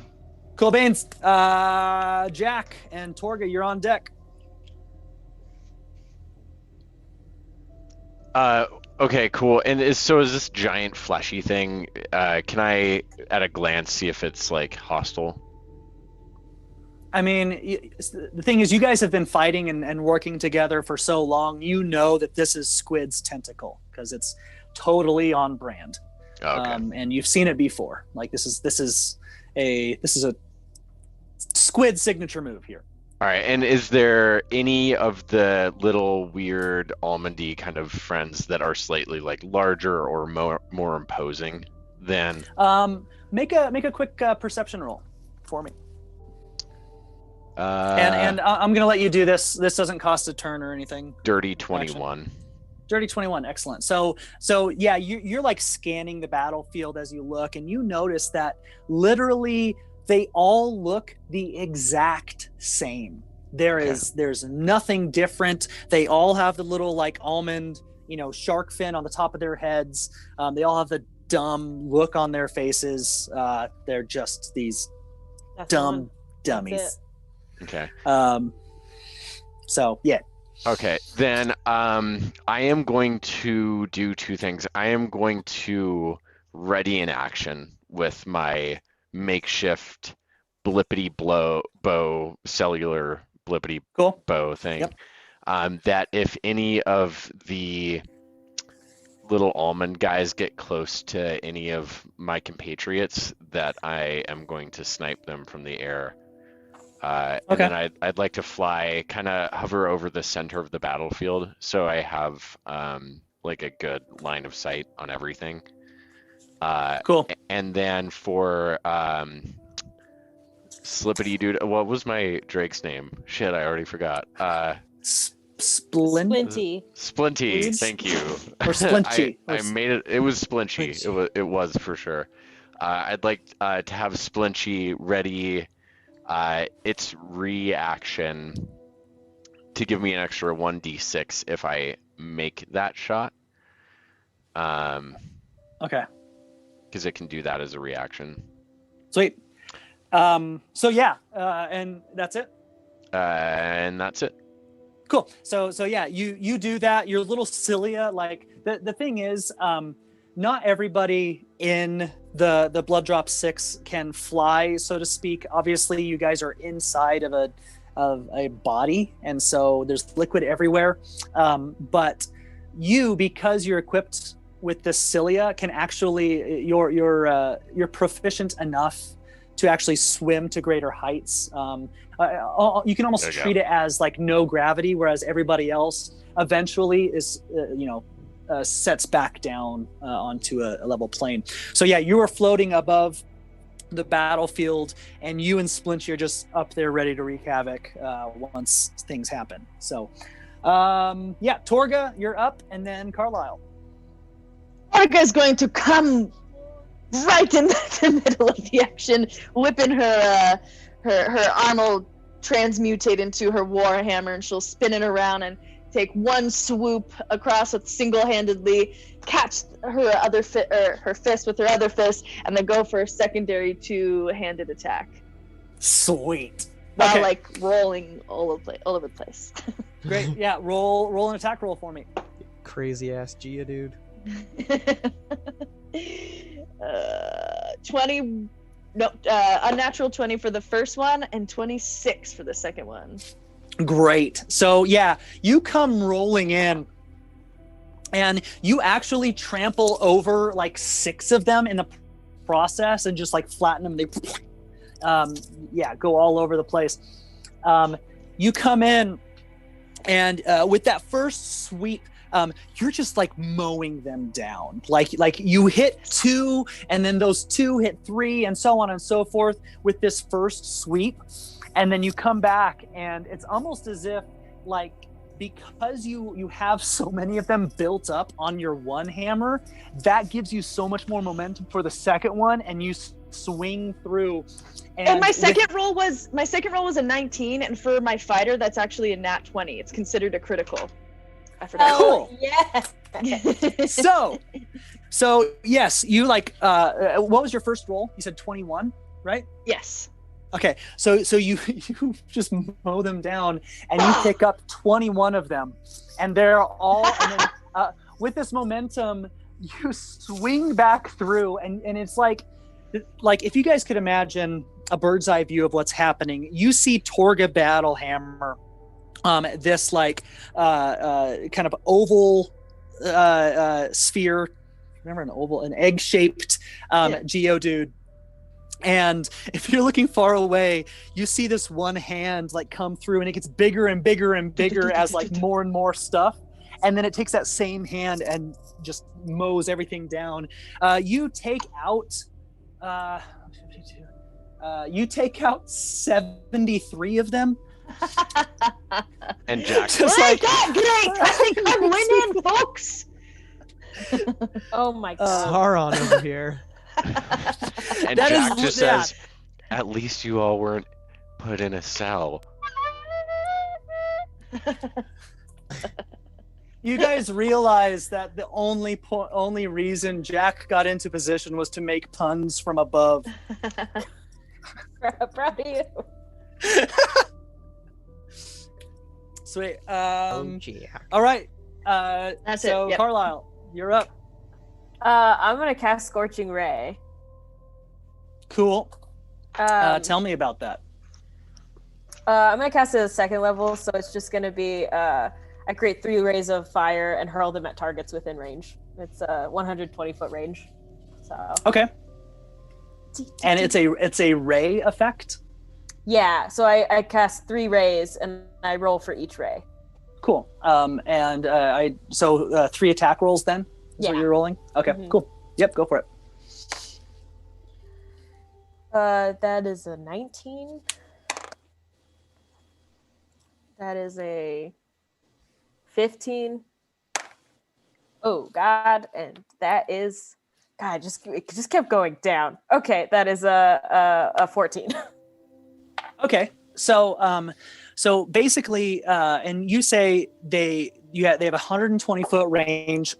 And I'm just did throwing you? them at like all of those dopey looking bad guys attacking our sweet Cool. baby white cells.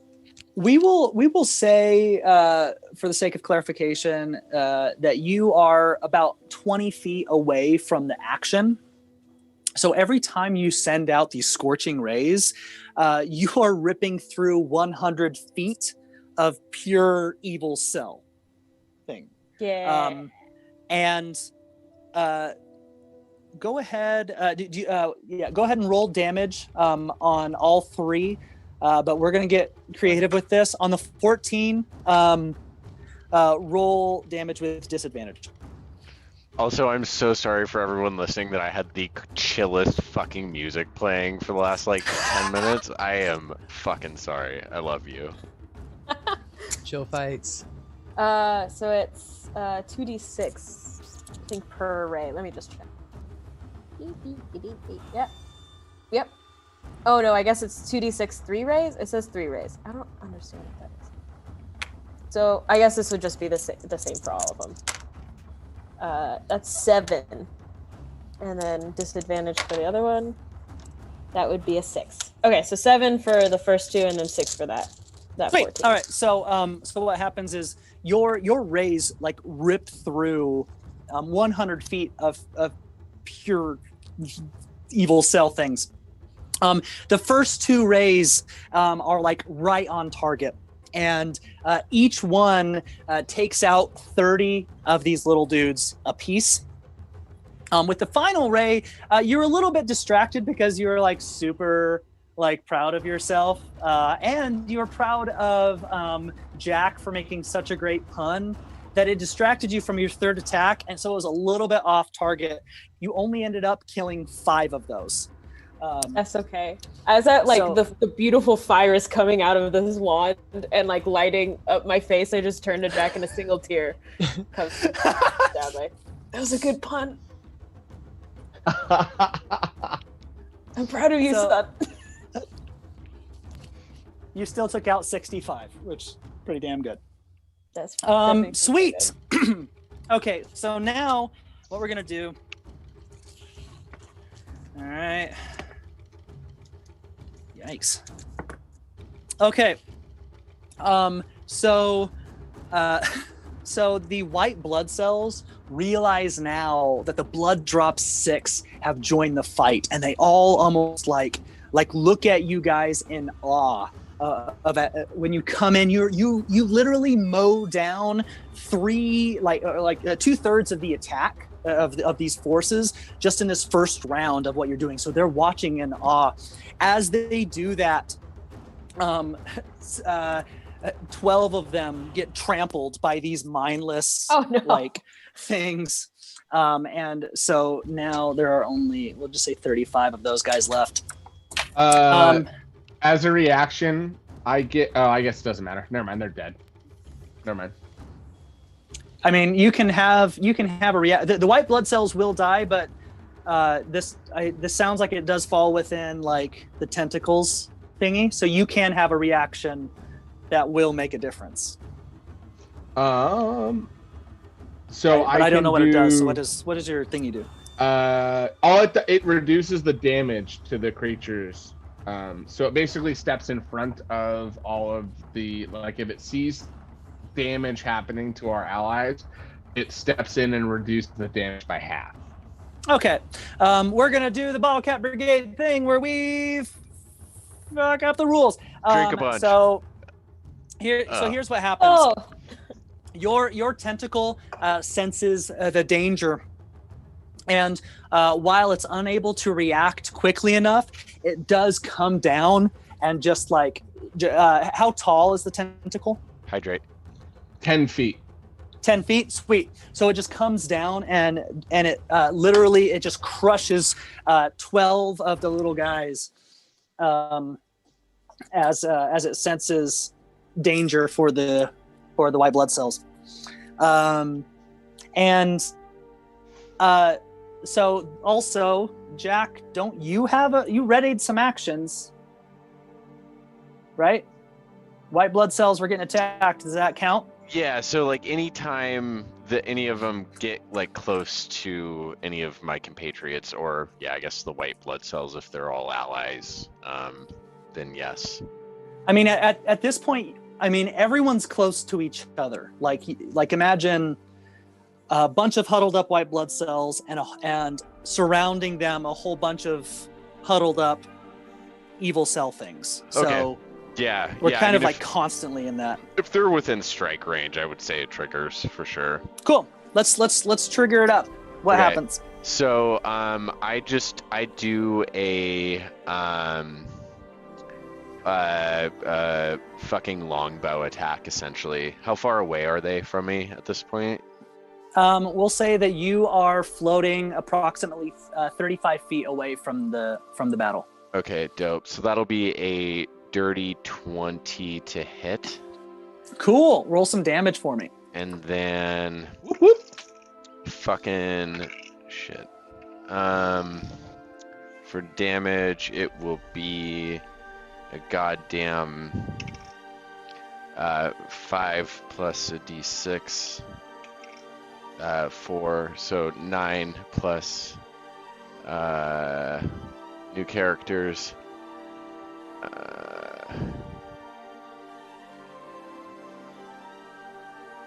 12. Cool. Damage. So here's what's happening.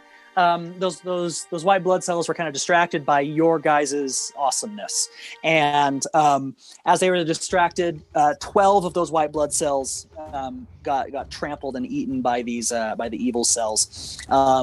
And as this was happening, Jack, you noticed that there was a small group of 12 of these 12 of the evil cells that were starting to stack up one on top of the other. You took the opportunity, aimed your little like body bow, and shot a piece of yourself, and it literally like shish kebabbed through this whole like thing of little circles, and killed 12 of them. Cool. I just as I do it, I turn to Spleechin and I just go. Fuck you. What does Spleechin do? He winks at me happily. Okay. Great. Sweet. Okay. And then we're going to roll some for the thing. Uh-oh. Okay. Sweet. So Catatog and Torga. Seeing that you guys are the most like in the fray, the 56 out of the 56 that are remaining, there are, we'll just say like 20 of them turn their eyes on you, and 4 of them had to make it to Catatog, and we'll say 5 of them make it to Torga.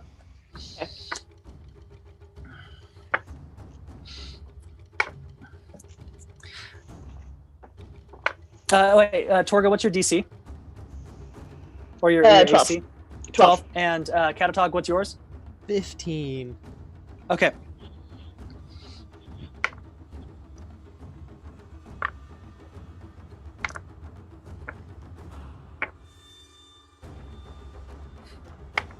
All right, so Torga, all 5 of these little guys like jump on you and they start biting you, and you take 12 points of damage. So Guardian Coil, as all of them. Guardian Coil affects that too, so it's half that. Okay, Ooh. so you will take 6 points of damage. Nice. Basically, as the Guardian Coil sees this happening, it wraps itself around you really, really quick, and the thingies have to eat through the Guardian Coil before they get to you, reducing the damage. Catatog. And VJ, I'm kind of metaing this because it says I can choose your reaction to choose one of those creatures. That's fine. So like I'm assuming I'm going to choose Torga instead of choosing Carlisle. So, and I'm assuming that this attack is separate from the original Torga instead attack. of Catatog. Yeah, that's cool. Yeah. Yeah. Well, only 4 of them were able to, or what did I say? 3 of them? I think only 3 of them could. No, it was get 4. through to It was 4. Catatog. It was 4. Was it 3 or 4? It was 4. It was Okay, 4. cool. It was 5 to Torga and 4 to Catatog. All right. As Catatog, as these 4 like latch onto you, they're all like gnawing and like trying to scratch away at your cellular flesh, and you take 8 points of damage from these 4. cool as a reaction when you use uncanny dodge to have the damage against me. Oh. Wait, so that happens. So the thing is, Fuck they your latch attacks, dog. onto you. They latch onto you, but they're really dumb. And so like 2 of them make contact and like, but then the other 2 are like, and you just move out of the way and they bite nothing. And yeah, so you take 4 damage, I think. And then we are back to Catatog. Now, I had mentioned that like I think 21 of these are looking at you. Only 4 of them were actually able to attack, but you're surrounded by those 4, as well as you and Torga have 17 others that are like eyeballing you right now. Well. Okay. I guess I will. Great timing. I guess I will just make attacks with my 2 stilettos. Cool. Sticky and stinky. I love that phrase. Sweet. Spin them around and just start. I'm gonna do this. Just. I'm gonna rave go with ahead.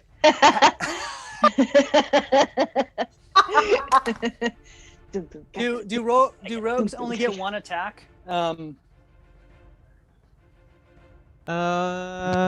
me see if I have a bonus action or anything. Oh no, because I am not. I'm a. Let me see something. I don't. You can make 1 extra attack. Okay, I can take 1 attack with each weapon. Well, let's just do this. Okay. Roll Yeah, I an just have attack. a penalty Do to my an attack second roll one. for me. Yeah, I just have a penalty on my Okay. second roll. So that is 18. Cool. And roll damage for me. Yeah.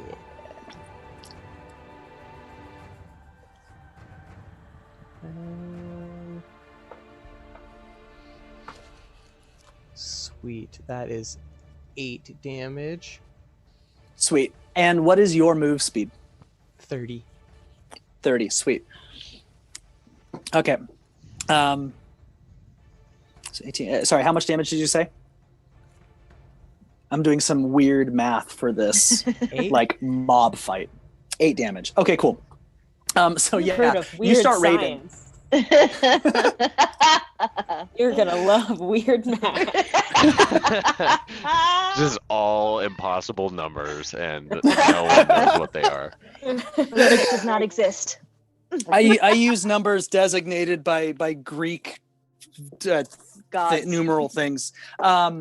So yeah, you start raving with Stinky and Sticky, and you quickly cut off all of the ones that were like trying to bite you, and then you literally like it's almost as if you're mowing the lawn but raving, like you just like start going like back and forth. Whoops. You start going. This is I need some earbuds or some earbuds. The one, anyways. So you're like going back and forth like raving, and you're basically like mowing the lawn. And you mow down 17 of the ones that were looking at you. And so it's 2, 4, 2. You guys want a light show? Just like going around. Sweet. Someone play Beast Nectar. Do you have any other actions, Catatog? Yeah, I'd like to do my second attack. I just have to Sweet. take a penalty. Okay. What's the penalty? Is it disadvantage on it or something?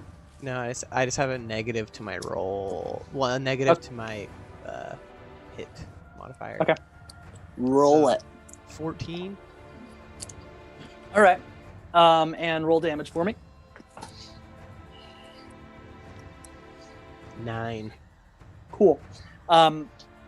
So once you get done like mowing down, just freaking ninja shredding like a blender lawnmower, 17 of them. At the end of it, you take your two stilettos and you throw them both like a boomerang, because it's something that you do, because I made it up. And it literally, like, they're spinning around and like weed-eat another 4 of them, and then return to you. So you took out all the ones that were looking at you guys. Sweet. Anything else you do? Nope. Cool beans. All right. Looks like Squid, you're up, followed by Jack. How many are left? There are 30 left. Okay. So at the 30, Squid is going to cast Thunderclap. Okay. So basically, he's going to take his like. So real quick before you decide 1,000% on this, you guys have been like mowing them down. So while there are 30 left, they aren't quite as concentrated as they previously were, because you guys have kind of like mowed down quite a few. I don't know if that changes your decision or not, but I figured I'd let you know. Yeah, Okay. it helped. It works. So it's Thunderclap. It's like a cone of 100 feet. So I get 100 feet from me. Okay. So basically, he's gonna slap his like squid hands together and create like a seismic wave that goes at 100 feet, and it's 2d6 damage. Hold on. So they all make a Constitution saving throw, and if they fail it, then they take 2d6. Okay. So yeah, they. What's the DC on that? Or your spell save? My spell save DC is 14. Yeah, they failed it. So Nice.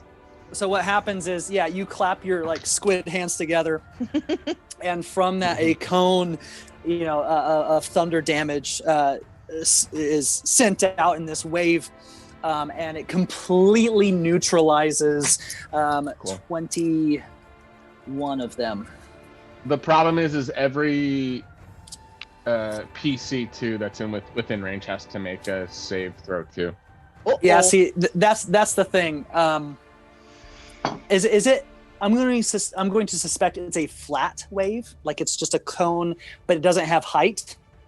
So I think it has height. I mean, it's sound, so I'm pretty sure it's like a dome. So what's That cat, man. I love Let's do some more weird It was math. Andrew. Yeah, it was Andrew. It goes Or out in a actually, cone. let me look, What are the dimensions of the cone? And if it's a three-dimensional cone, I need to know that as well, just to make sure that it doesn't hit Jack. So all it says is, I create a burst of thunderous sound that can be heard up to 100 feet away. Each creature within range other than me must succeed on a Constitution saving throw. Okay, so That's the info I have. So I'm Probably hit pretty me. sure. I'm pretty sure that thunderclap is more of like it's like a burning hands type cone. It's kind of a flat thing. It can be heard, but it's a flat. It's like a Okay. So Yeah, whatever you want. we're just gonna go off of that. And so yeah, it takes out 21 of them. And you did it in the direction away from Catatog and Torga, who are kind of like not they're dealing with 9 more kind of in their vicinity. So and then as a bonus action, I want to attack the extra 9 with Tentacle from the Deep. okay, sweet. Roll an attack on that.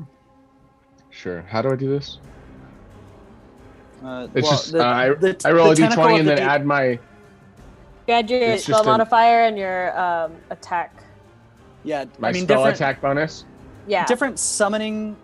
So I don't know if this is a summoning thing, but a summoning thing would have its own It's attributes. already summoned, so now it's like Right. a extra whatever. Let me see. No. What I'm saying is, like if you summon a wolf, that wolf has its own statistics, its own attributes. So the wolf's to hit would be different from your to hit. So I'm curious if a tentacle has its own attributes. So a tentacle has its own to hit compared to yours. Let me double check as we all. If sit and anybody in the watch me comments dick around. knows this, yeah, take a drink. Merp. I think a tentacle would. That'd be my Probably. guess. Like Grass with a really D. low stats because it's not sentient necessarily, right? What are you all using it to says- summon the all it tentacle? says Yeah. it's charisma, or it's. What do you mean? spell What am I slot. using? Because you're No, you're a it's warlock, right? It's not. Yeah, it's not a spell. It's a bonus action that he can use to summon it. All it says here is when I attack with it, I can make a melee spell attack. That's it. Cool. Melee spell Okay. attack, so it would be your spell modifier. Okay, so I just roll normal and then add my spell attack bonus. Yes. Yeah. Okay, cool. It's a 21. Cool. So yeah, the thing comes down and just goes over the remaining 9. Tight. Cool. Sweet. So you guys did it. The remaining I have it written here. The remaining 35 white blood cells like turn to you, and they start, and you hear them start to whisper amongst themselves, like, "Oh, it's a blood drop 6. It's the blood drop 6. The blood drop 6 are here. They saved us. They saved us. They did such a good job. Wow, it's the blood drop 6." And you guys are hearing this as Jack, you kind of like rejoin everybody, and you guys regroup in the center. Oh, thank you so much, blood drop 6. As you see one white blood cell kind of step forward. And I look No, at him. thank you. You guys were on the front lines before we were. You did most of the work. We just came in to clean up a bit. And I thank you. I use thaumaturgy on Torga's voice and on my recorder, and I just say, "You're welcome."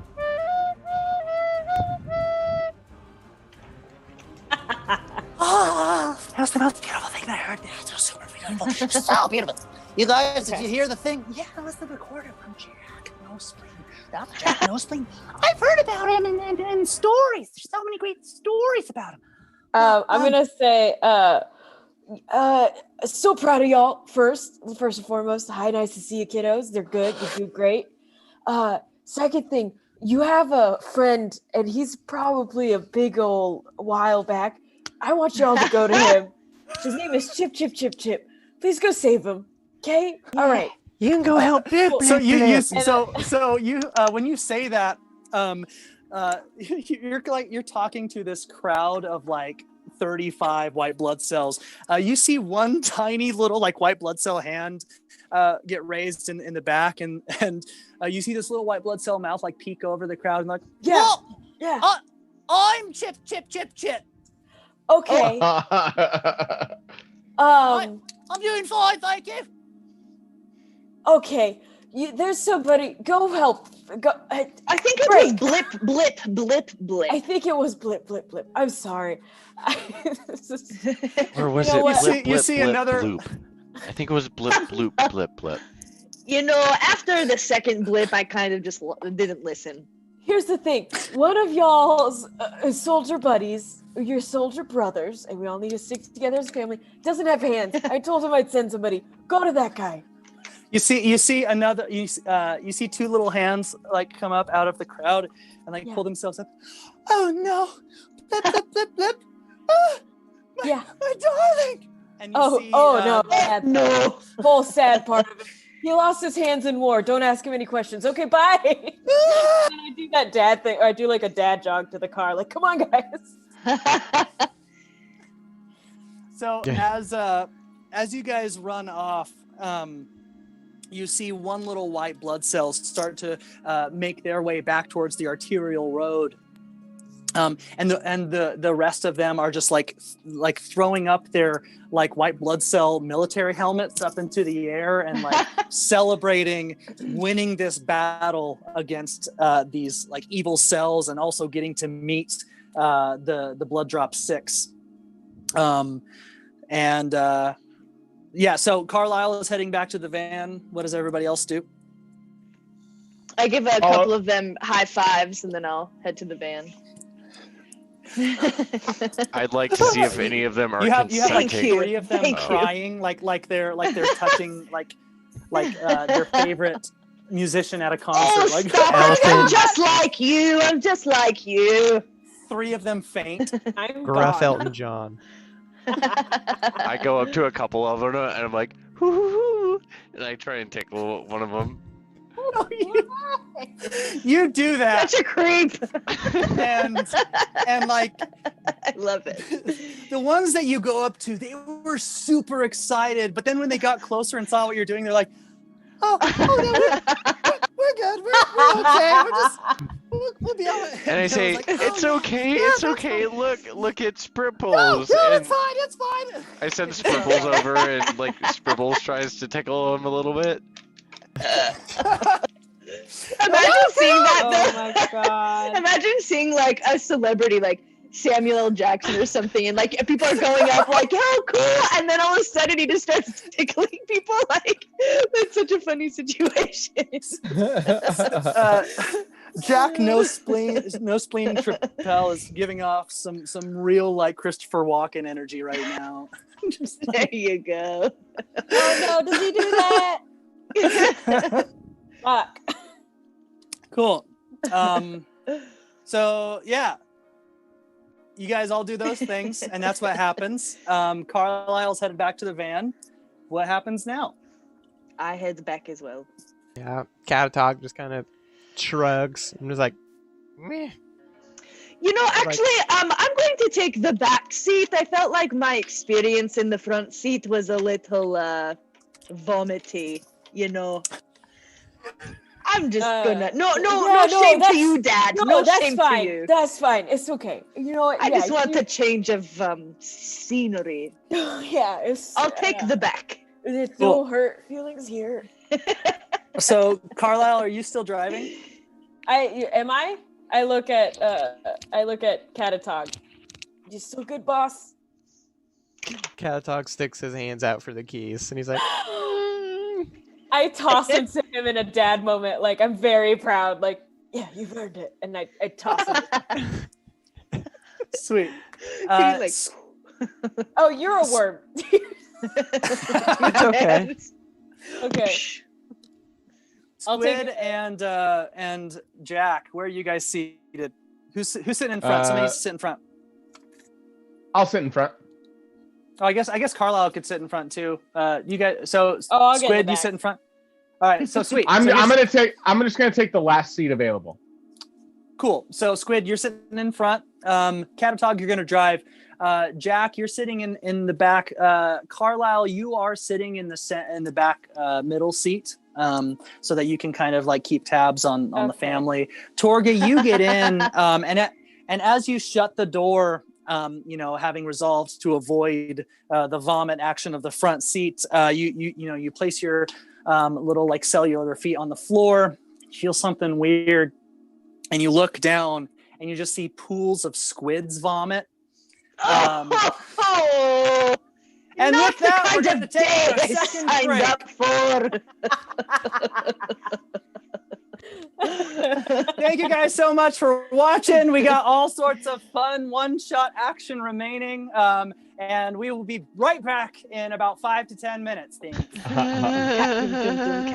Don't forget to rave.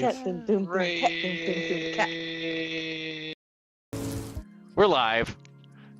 Cool beans. Hello, everyone, and welcome back to the Bottlecap Brigade. My name is Austin Vaughn Johnson. You are tuned into our special one-shot, The Inside Job, where we're following the elite immune system group, the Blood Drop 6. It's only 5 of them, though, because it's sad.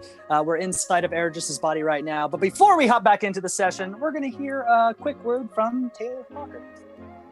So you guys want to know something cool about one of our awesome sponsors and affiliates, DiceEnvy.com? Yeah, Probably. Well, literally, So much! Literally, it is so easy to order dice from DiceEnvy.com. I'm literally doing it as we speak. Like, Get drunk and I order just some got dice. to the website, which is DiceEnvy, which is DiceEnvy.com/the Bottlecap Brigade. And then you just go in, like, Oh, what I I'm didn't buying use right that now when is I one of ordered these my really, dice. really cool sets. Ah! Everybody the use the coolest part affiliate about link. it, or Whoops. my favorite part about it is they have all these awesome like mystery set dice that you can buy. And so I'm buying the mystery set of metal dice, which is on sale right now for just $20. So for $20, I'm ordering a metal set of dice. It's a full 7 set of dice for all your awesome D&D needs. And it's freaking awesome. And look at that. Ordered. Done. Got dice coming. Because I am a nerd for dice, and we're all nerds for dice and nerds just for nerds. So if you want some awesome dice, go to DiceEnvy.com/the Bottlecap Brigade to get everything you need. Also love. Hells yeah. All the things. All right, let's jump back into the session. The Blood Drop 6 has gotten back into the Blood Drop Mobile, which is a minivan. But it's only like a 2-seater or a 2-row minivan. It just has a lot of cargo space. There's no third row. It's just a bench seat in the second row. Could there Anyways, be those like stickers on the back of the windshield that like shows all the different family members, but it's like the blood drop six? yes, there absolutely is that. But no one has taken gymathons off yet.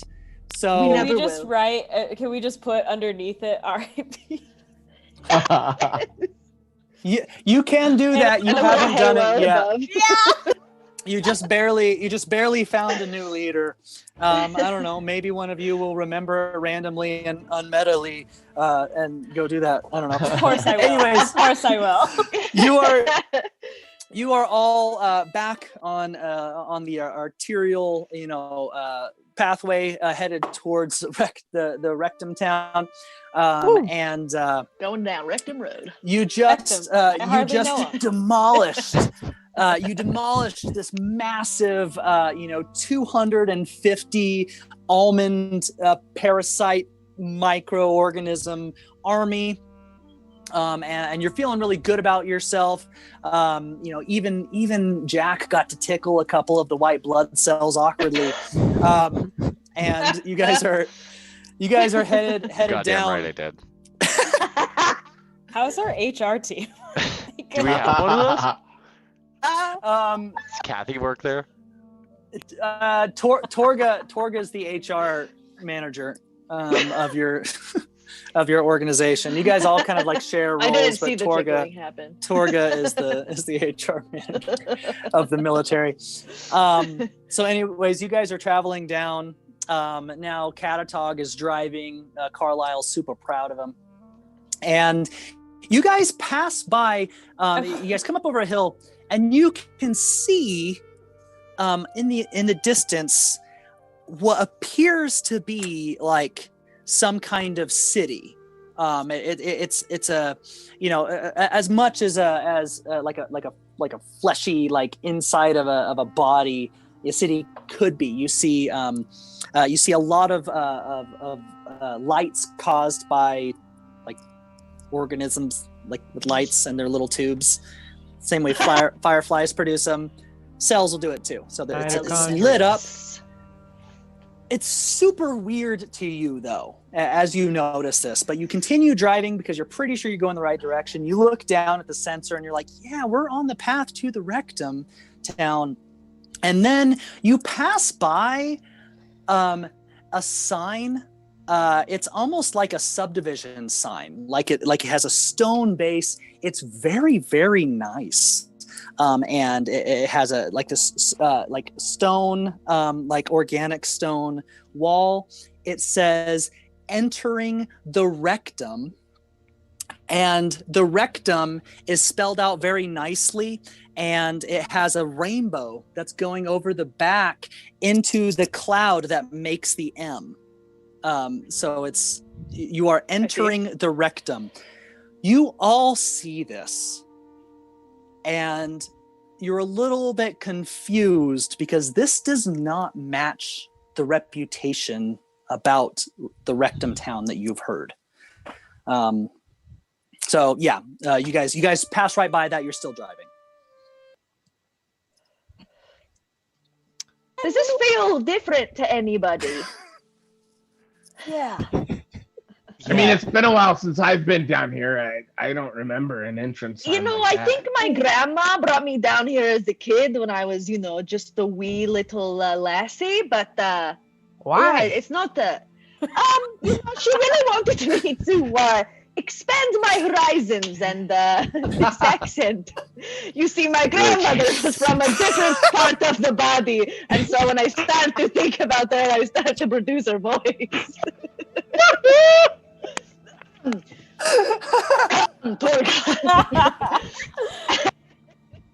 Torga, So that's why I think it's different. while you're recovering from that, would you all like me to send Sprippy over to go investigate it? I can do it with just a quick beck and call. I think you're going to do it without us saying yes or no, so just go for it. You're goddamn right about that. And then, Jack would just like to go.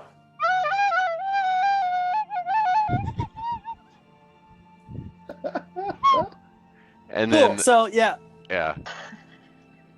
Go ahead. And you're sending off Splinchy to go investigate what?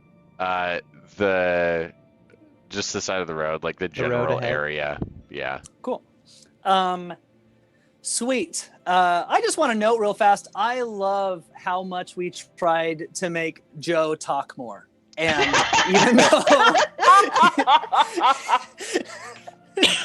even though he's a leader, it's nothing.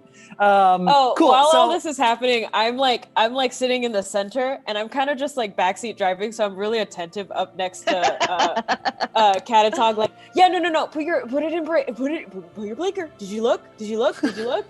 Okay, yeah. No. Oh my god. No, you're doing a great Keep job. making me look bad. as you're going down just like a Keep your eyes two-lane on the road. highway. Yeah, keep your eyes on the road, but also check all your mirrors every 3 seconds. You got it? Yes, you're doing great. Just I like fucking talking hate the that. entire time, like, well, I don't know if it's different. No, eyes on the road. Don't look over there. Like, I've driven many times before. I know you're doing great. It's never bad for a refresher. It's okay. You're doing great. You need to put on your seatbelt. Your seatbelt's not on. No. I like start to put it on for him. I'm like, what? You put it on over my arms, so now I'm like sitting I'm like holding this. him. I'm just gonna hold him. Like, Carlisle, are you going to hold him or are you going to put his seatbelt on for him?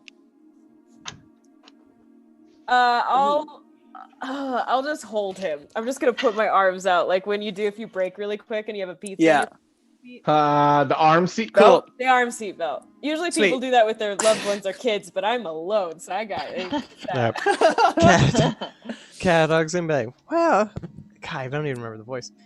Well, you got me safe and secure, so let's get rolling. And he just slams on the Carlisle- gas. Jack now. Roll, Carlisle, roll a strength check, and Jack, roll a perception check for your Splinchy.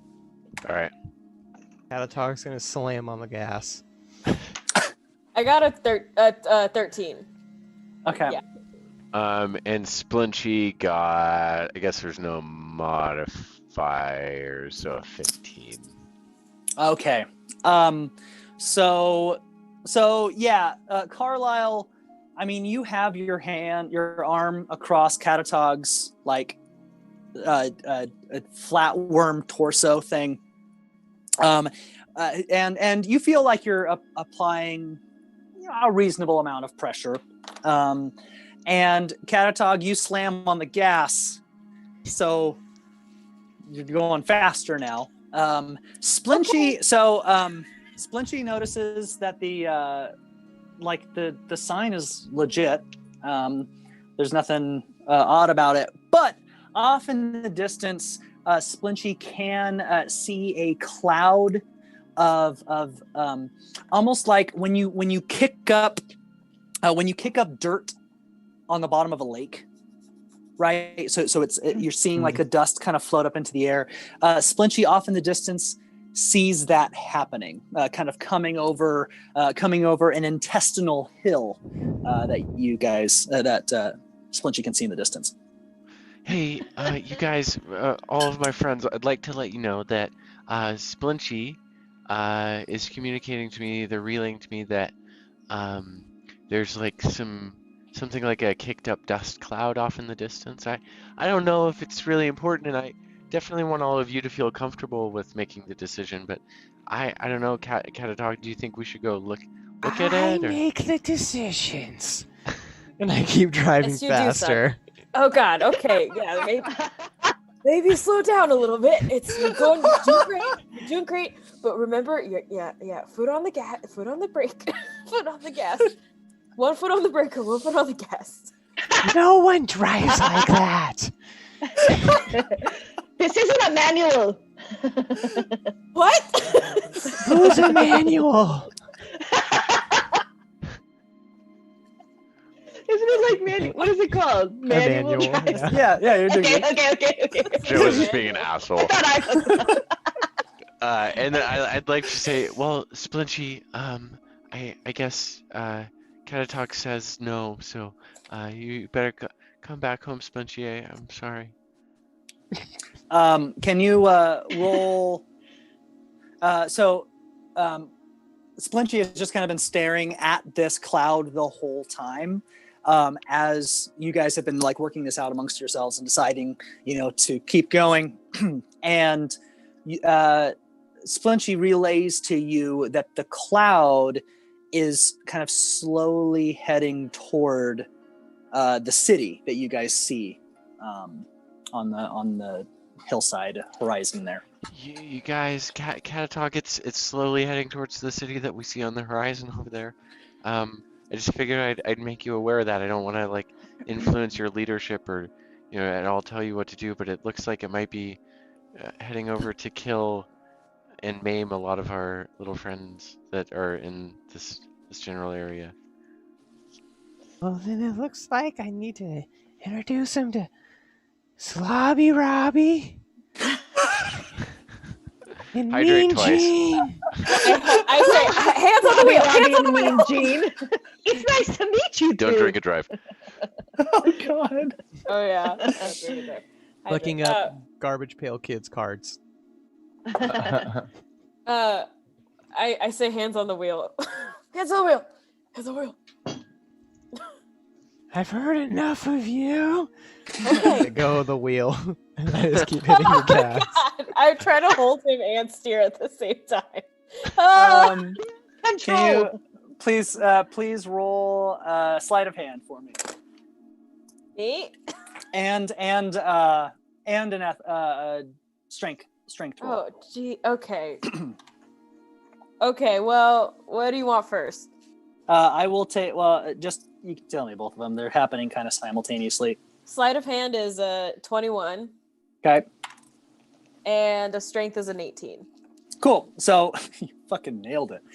So you are in full like dad adrenaline rush mode. Like your babies are in danger. You like just pin Catatog against his seat and reach across, and you are driving perfectly as Catatog is still pressing on the accelerator. And you guys are getting closer and closer to this city. And you can start to see this city is protected by these large fleshy walls. And as you're getting closer and closer, this road that you're on leads to this giant gate. And can I have Carlisle, Catatog, and I believe Squid, you're sitting in front, right? You guys please roll perception checks.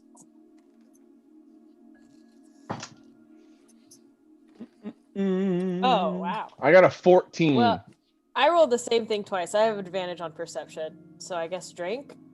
But I got Hey, yeah, I'll take that. 0. That should be 4 drinks, right? I don't know math. I'm bad at math. Weird math. Weird math. Welcome to weird math. Welcome You ever to heard of Weird pie? That shit crazy. I got a 12. Cool. Carlisle, I don't know if I got what you rolled. 21. 21. Yes. Okay, that's a lot. So, Carlisle, you're just fucking on fire here. You're like, you're keeping Catatog safe. You're keeping everybody on the road, and you are so aware of what's going on. You look up and you see that on 2 of the towers, you see some lights turning on and off. And you're like, huh, that's weird. And then you see that the gates slowly start to open. And there are a bunch of various, there's a crowd of different cells and bacteria and just microorganisms beyond the gate that's opening for you. Do the lights turn off and on in like a certain way? So basically what happened is it was a sequence. So the lights turned on and off, and then they stopped, and then the gates opened up. Okay. Can I just like infer that was probably like a communication thing, or like the gates just opening? That was just linked to the gates opening. Yeah, I mean, if you've arrived at that conclusion, you are correct. Okay. Yeah, they're signaling. If you wanted to roll for it, I would have told you, but you got the right answer. They were signaling, hey, they're coming, and the gates opened. Okay. And what was on the other side of the gates? Was it just like it was a crowd of like bacteria and microorganisms, other cells, just beyond the gate. Okay. All right. Are we going a steady speed now? Yeah. Okay. I let go of the wheel. I look at Catatog and I'm like, you good? You good? I'll back off. I'll come back. Put your hands back on the wheel, Catatog. Catatog Stop it. He grabs the doesn't like wheel, that. takes one off and looks at Torga. Hey, both hands, boy. Catatog, you can do whatever you want. I have full faith in you as a leader. Catatog, I love you. I also have faith in you as a leader. Me Just too, maybe son. not as a driver. Maybe this is my first time, okay? Hey, you're doing okay, buddy. No. You're doing good, buddy. It's okay. Hey, he's doing good. He needs all the support he can get, okay? You're doing good, You buddy. guys are now about 500 feet away from the open gates, and you can tell that the crowd is almost like sitting, like they're standing there, like awaiting your arrival. You can see that in the front, near the front of the crowd, is this very illustrious looking humanoid shaped cell that has that all of its like cellular organs are illuminated in beautiful colors. But because of the distance that you see, or because of the distance that you are, that's all you see about it. Okay. Okay, yeah, Catatog will. I'll start slowing down to like a reasonable pace, so I'm not blindly driving through the gates. Is this like From 80 to 20. So I guess what can I like? I mean, I bet I've been in this body. I know what these gates are. What are these gates like? And is this like bacteria that's alive and stuff, or is this like? Roll a history check for me. Also, where is Spleebles? Splinty. Splinchy? Jesus. Weevils. That's a nat 20! Hey! Nat 20 on history. Get it. So to answer your question, Sam, Splinchy has been trying to catch up this whole time and not doing a very good job. Okay. Do you need to fix the squares? Nope. Probably not. Cool. And I hit the so, wrong button that one, yeah. so I'm so sorry. No, that's okay. You're at the end. So Squinchy has been trying to catch up this whole time and is getting very, very, very tired. Yes, so nat 20 on your history, Carlisle. You're looking at these walls and you're like, holy shit, we are definitely in Rectum Town, but it's changed. This is so much nicer. Like this whole security system, wow. And you're putting all the things together, like with like this crowd and the walls, and now you can also kind of see like beyond it, where like the city lights are beautiful. As you're like looking back into the history of Eredris's body, you know that like they've really renovated and done a nice thing with his rectum there. Done a real number on this rectum over here. This thing was torn to shreds earlier. Guys, I think this is new. I think this is what they call gentrification.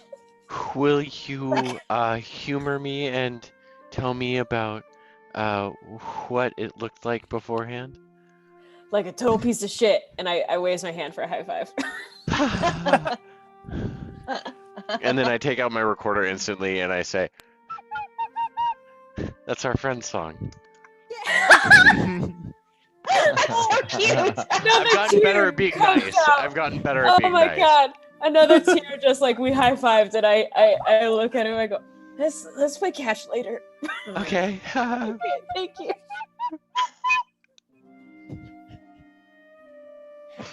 Look at Sam be nice. You're so good. Trying So- really hard. So you guys are slowing to a stop in front of this crowd that appears to be a kind of a greeting party of sorts. The beautiful like humanoid microorganism that you saw before you begins to approach the blood your car and what's your guys' name again? The Blood Drop Mobile? Blood Drop Blood 6. Drop The- 6. The Blood Drop. The Blood Drop Mobile. And this microorganism just has a grace about them as they approach. They are walking just like so effortlessly. It's almost as if they're floating across the fleshy ground of Eredris's rectum. And they come up to the window, they come up to kind of to the front of the car, and they put their hands out. Welcome to Rectum Town, or as we like to call it, Rectopia. Thank you so It's for the an kind honor. welcome. Yeah, we are so excited to be here. I love you.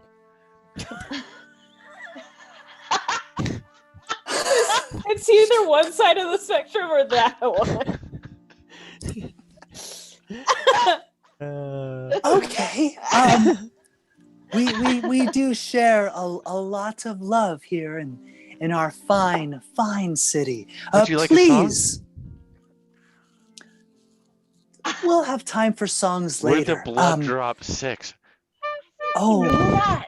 And as you can see, we're only 5 because one of us died. And that's sad. yeah. Yeah, it sure is. And we know who you are.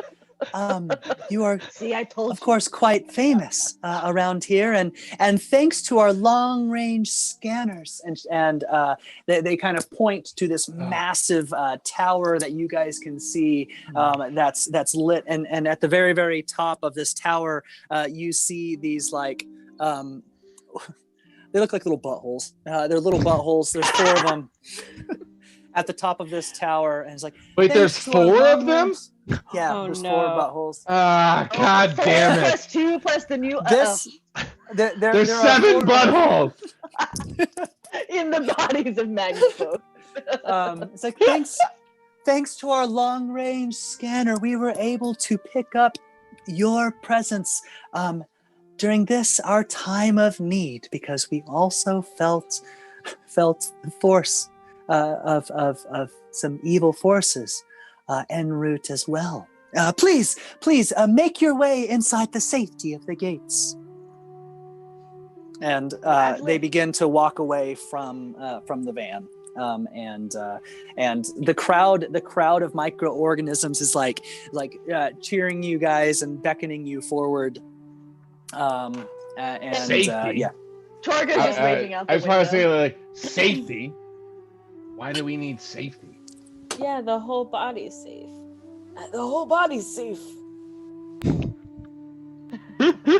Well, the alarms were going off earlier, so But in the boat. something. If Yeah. Can I roll anything- insight on the Yeah. person that is talking to us? Absolutely. Can I also roll it? Yeah, I was gonna say. Everybody can we roll all insight. everybody's like, Insight check. I trust him. It's I trust him. I don't want to roll. I don't want to roll. I want to be the one that helps Catatog. Catatog, I want to give you advantage. I don't want to roll. I got the 2. Oh God. Catatog has advantage. I think Carlisle about it for a will get- second, Seven. and then I start waving another. Let's go. What'd you get? Nat 20? Nat 20! All right, everybody drink. Yes! Drink. Yeah. Can't really see. God, Joe. I just heard somebody Oh. gulp, and it was awesome. Oh, that was me. So Catatog, A hearty gulp. after kind of hearing this microorganism's words and kind of looking them up and down and looking at the situation within the context of this newly renovated city and these beautiful lights and this massive sphincter tower that you guys see before you, you get the sense that that person was in a kind of mayoral role within the Rectopia, and is completely earnest in everything that they're saying. That they would like you to get behind the walls. They know about this evil force of enemy microorganisms on their way, and they would like you to seek safety within the walls. Well, my prison guts tell me that I can trust this daddy over others. You know I trust you. He's the to daddy death. of the town.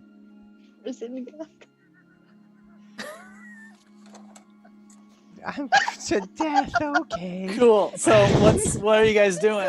Follow me into the town. And I'm gonna beckon everyone to follow me into town. Are you guys getting out of the car and following? Are you driving Well- the van in and? I'm gonna leave. I'm gonna step out of the van and leave it outside of the town. Okay. I'm going to hop into the driver's seat and just say, "Don't worry, I'll follow you." That's what I was gonna do. Okay. and whoever wants to stay in, totally, and just follow like directly behind him, but like fucking hype man him, and as he's walking in front of the van, and just Can we be like, play some Nice. music? "Yo, it's And the we're like blood waving out the sucks window. 6, and this is Catatog, the leader, motherfuckers." I turn up the radio. And I want my Drake to be spitting in some of the villagers' mouths that are like watching. Oh no! Okay. Can I steal some? Can I try and steal some spit? I want some. I'll just okay, give you so- some. Now So he's here's- addicted. Here's what's happening. I need to know who is out and walking behind Catatog. I'm outside walking behind Catatog. Me. Okay.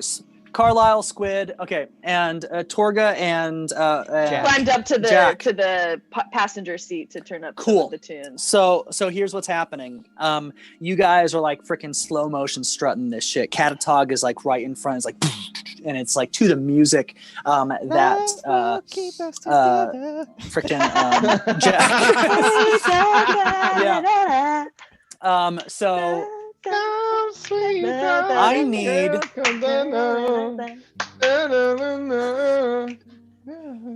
Don't give us a I need. melody. I need Torga and. Or no. Yeah, I need Torga and Jack to roll performance. Don't hit me with the car, please. Well, we'll see. I got an 8.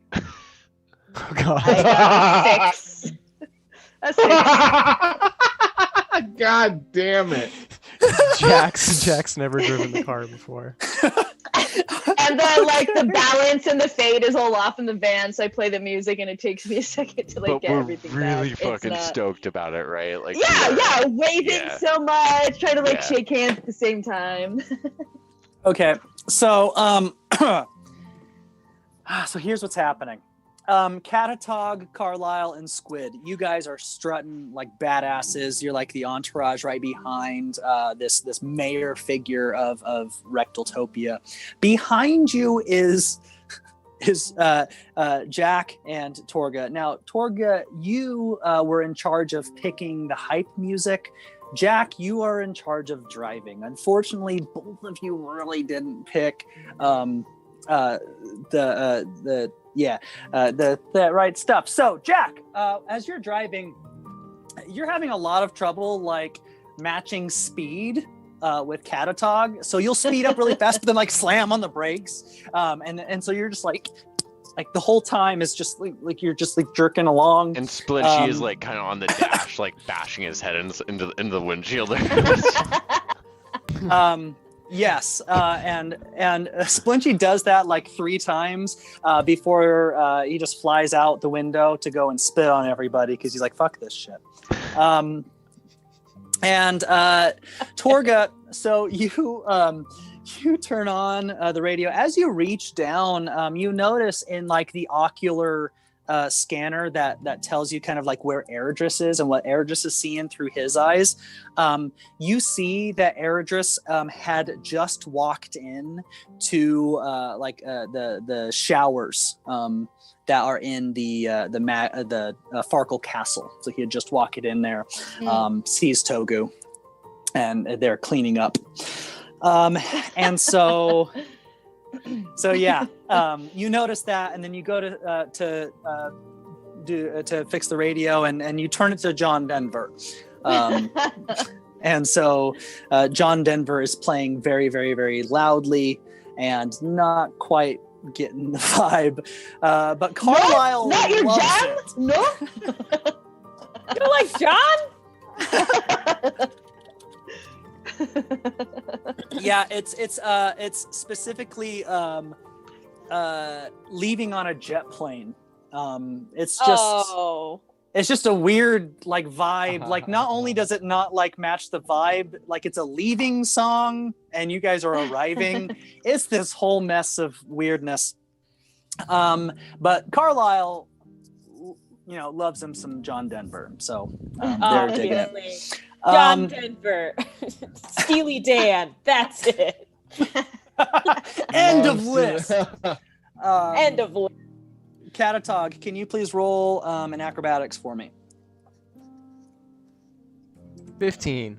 Cool. So there are a couple of moments where the car almost like hits you, but you did a quick little like where your calves would be if you were not a flatworm. You like did a little like wave through your body and avoided the bumper of the car. So you guys get in. Also, the entire crowd thinks that the Black Drake is pissing on them. And so they start screaming and disperse. Is that bad too? Is that a bad thing?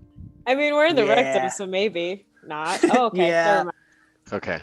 I mean, the thing is, like, this is so. Yeah, actually, you bring up a good point. Yeah, so they do start to disperse. Of course, the mayor is still there,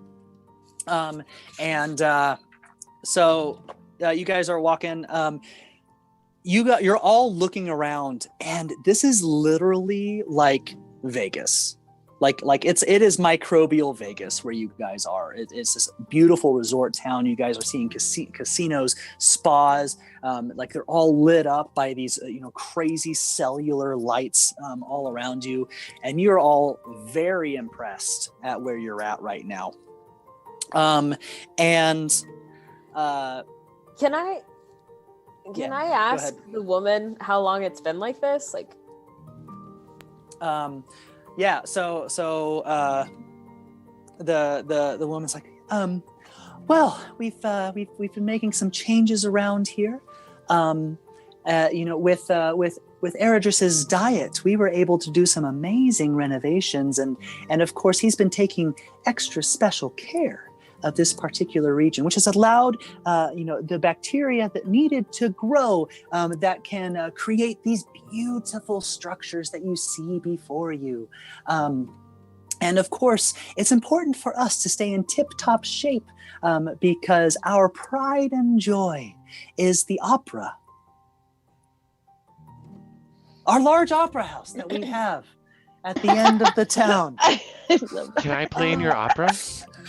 No, you can't. In fact, there's no one it's on the street. it's mostly just our Rectopia Philharmonic that plays there whenever Eridris, of course, would like that to happen. We are almost to the town square. If I can get you all to step out of the vehicle, I will take you to my office. Where's the trouble? Did she just say orifice?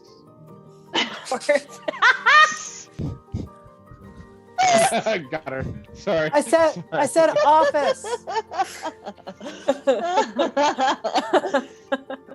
I high five Squid. Get it together. Let's play catch later. Yes. Okay. Cool. Is there a safe place to park our car? Oh, absolutely. I say with my head up. I'll show you exactly where you can park it.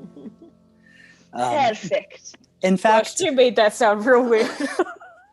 I'm not gonna lie. Torga goes. I'm gonna have you Okay. just leave it right there. I will have my valets park that big fat truck right in that tiny garage. You think this She is a big gestures fat over to truck, hey? Did I hear you right? Puts her hand to her head. Yeah. Yeah, Well, you that's did. great. Is this Get out the of the place I car. can parallel park? Nice.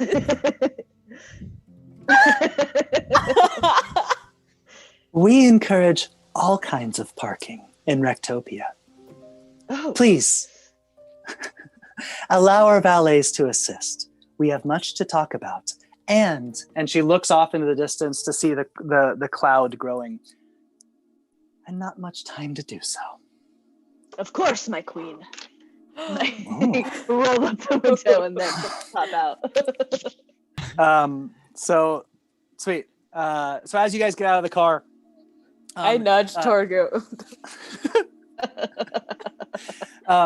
she raises her like cellular hands, and you all kind of like sink into the ground and pop back up in an office. It was almost like this weird like tube-like teleportation. You are now in a tower kind of overlooking the entire city. You can see beyond the walls and have an incredible view. As you guys are looking, you see a couple of valets come out and hop into the blood drop mobile, and they go into the tiny garage, and they go in and they realize they back out, and they go in again, and they back out, and they go in again, and they back out, and then they go in after kind of straightening out, and as they park, you guys see this giant poof come out of a chimney, and that's in the garage. And All right. anyways. We all know Airdris a little bit more better now. And so yeah, you see that happen, and the mayor kind of gets your attention. He's like, I will cut straight to the chase. My name is Elandriel, and our long-range sensors have picked up a terrible penetration into Eridris. Hi, Elandriel. Hello. Hi. If you look beyond our walls in that direction, you can see the forces coming towards us. Our long-range scanners are picking up thousands of these tiny little organisms, even by our standards, and we're very concerned that they're here to take over the city, and we're even more deeply concerned of another anomaly that we picked up, but unfortunately, there's no time to deal with that right now. We have to deal with these forces. Well, just point us in the right direction. I think I know I would like to help, and I have my trusty recorder to lead us in a battle tune. Catatog, would you like to direct it?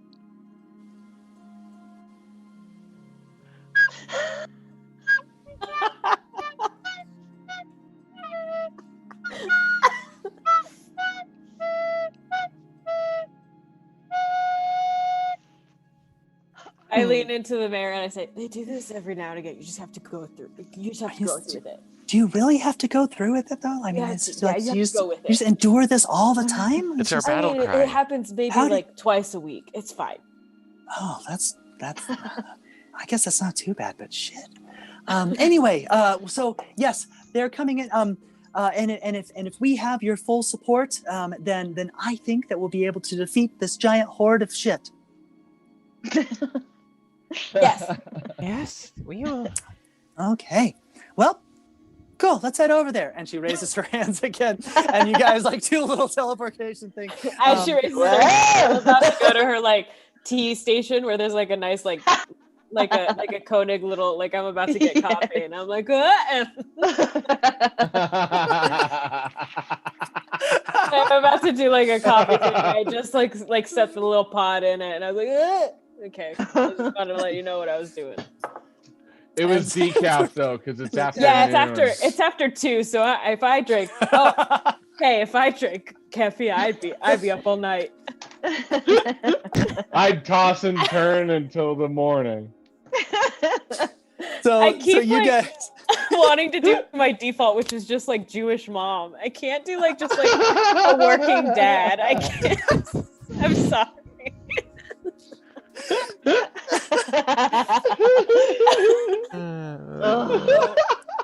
Oh, good. My cheeks hurt. So you guys like do the little like teleportation thing, and now you pop up. You're on like the city walls in one of the towers. As you look over, you can see another tower about 150 feet away to your right, another tower about 150 feet to your left. And as you guys pop in, and Alandriel turns to you all and says, I apologize if it felt like a delay, us beating my office. We just wanted to make sure that I had all of your consent before we went and faced these forces together. Thank you. Well, as okay, so as you guys look around, you see like two little organic, fleshy, those things that you put quarters in New York and you can look at shit. Anyways, those Binoculars? things. Well, they're like, yeah, but they're like stationary. It's like a binocular turret. It's for sight. Like it's when like you're on like a pier and you like put like big ass binocular things. It's like, yeah, I know. Yeah. But they're not like binoculars. They're like binoculars. Yeah. Anyways. Mm-hmm. Yes. So you see these two like lookout points, and they're both manned by a couple of cells, and you guys are all kind of like standing behind Alandriel as she like walks up and looks out, and she turns, she like commands the two little lookouts, like, report. One of them said, well, I mean, I'm taking a look here, and ma'am, I'll be honest, it doesn't look super good. It looks like a whole bunch of, and then the other one chimes in, and they sound exactly, he's like, a whole bunch of small, little round guys. They have kind of almonds coming up out of them heads, and they all mostly look, and then it goes back to the same. And Alandriel's like, they're twins. And, yeah, and that's the information that you guys get. Alandriel turns to you all and says, does this sound familiar to any of you? Little bit. I feel like we've seen these guys before. Are they the same guys that we just fought in the liver? The descriptions match. Yes. Okay. Yes, I just took out about 200 plus of these up there. I'm really strong. And Torga kind of stretches but also flexes at the same time. Elandriel is just kind of giving you a look up and down. Okay. Yeah. Jack would like to perform thaumaturgy on Torga while they're stretching to make their voice boom really loud when Philandriel is checking them out. I'm yelling at her. Yeah, here's what happens with that. The thaumaturgy. Actually, Jack, can I have you just roll roll performance for me? Can I also 17. cast prestidigitation to do little fireworks around the her biceps? And I'll use a second instance of thaumaturgy to make those fireworks doubly as large. I was making them small. Yes. Just, I want them big. courtessy, but I can make it big if you'd like. Yeah. Whatever you do, I double. Let's do performance rolls from everybody who's doing a thing.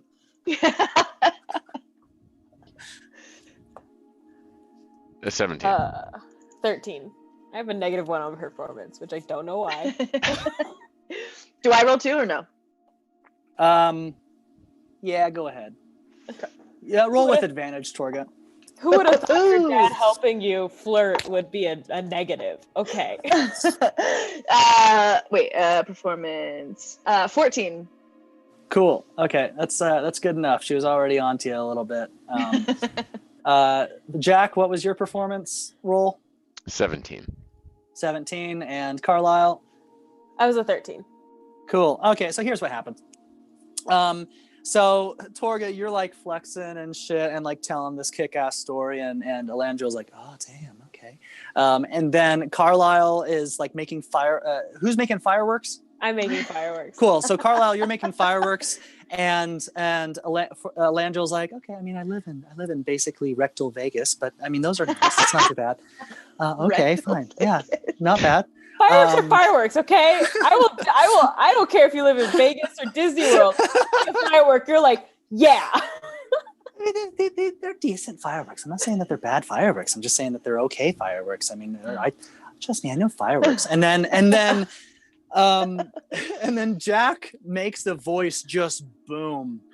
And the thing is, it kind of vibrates the ground. Oh no. And so as this happens, Elandriel's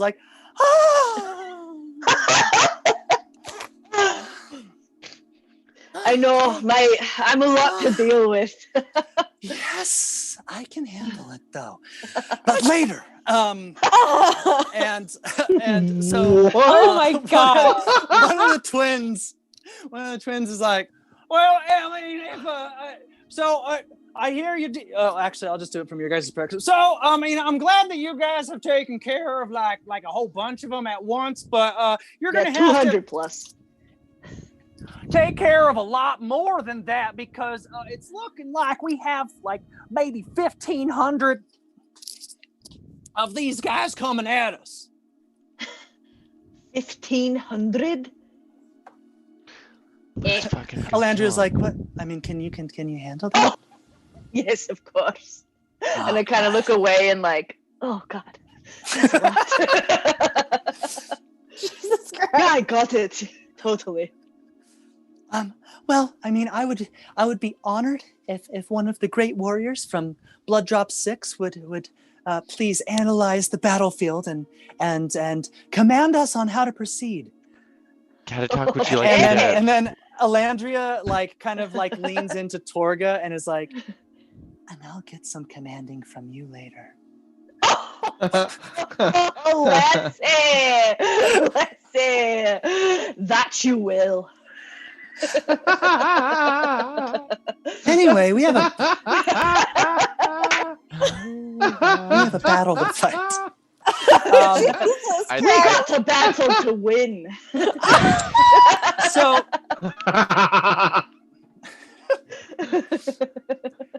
Everyone, so can everybody really quick roll a perception?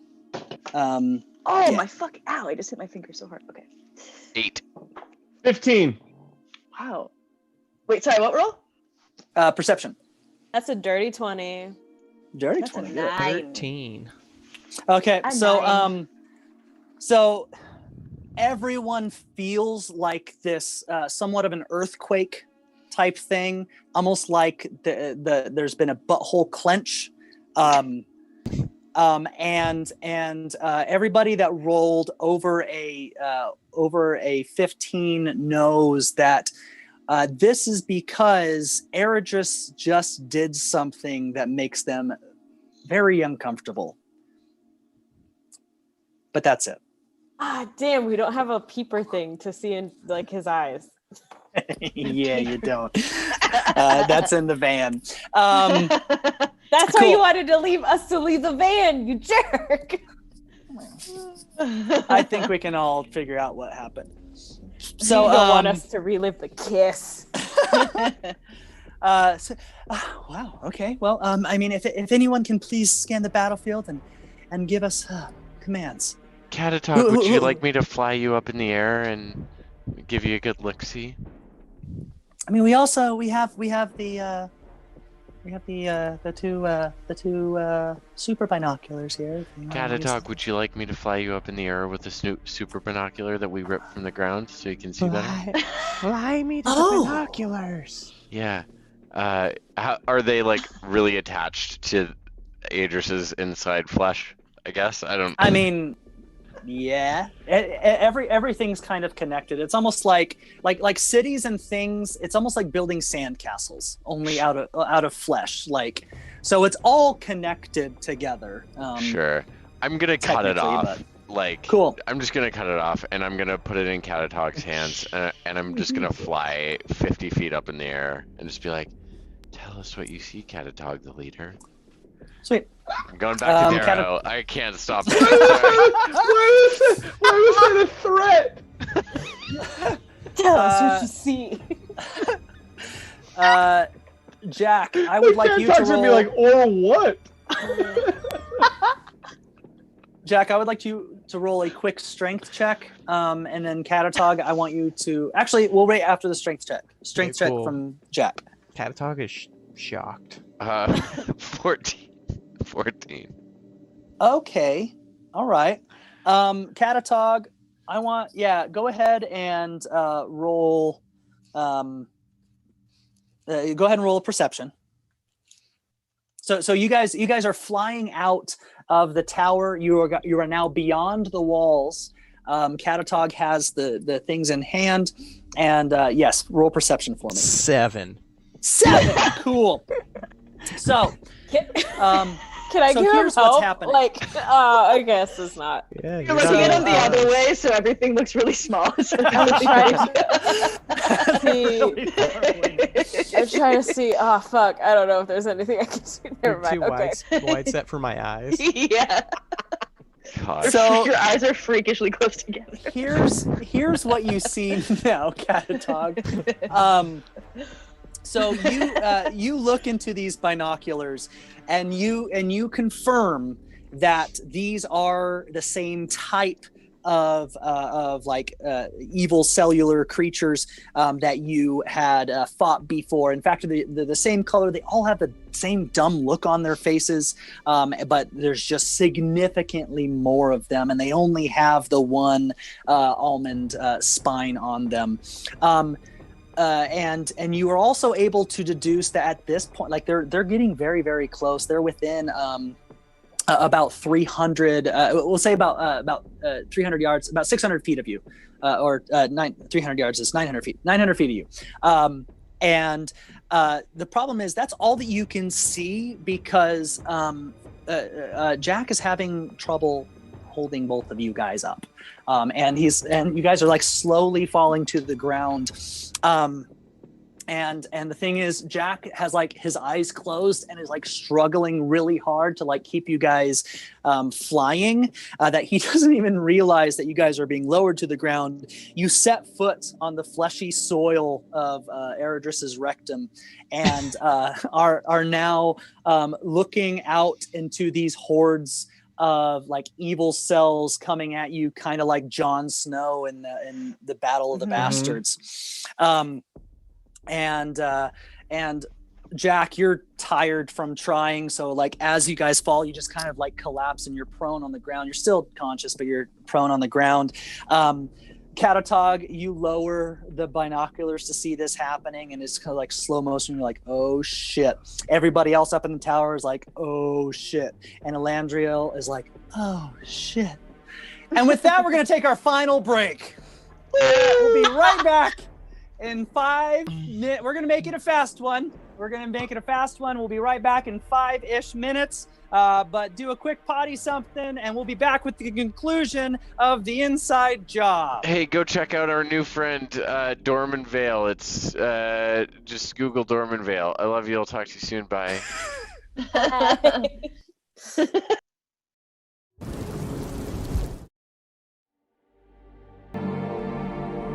Hello and welcome back to the Bottlecap Brigade. My name's Austin Vaughn Johnson, and you are tuned in to our special little one-shot, The Inside Job.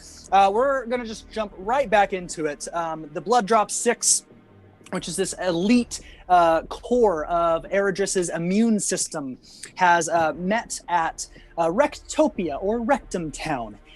Eredris's rectum, which has been turned into a Las Vegas of sorts. But unfortunately, outside of these Rectopia walls is a massive horde of evil microorganisms that are headed their way that have little almonds on their heads.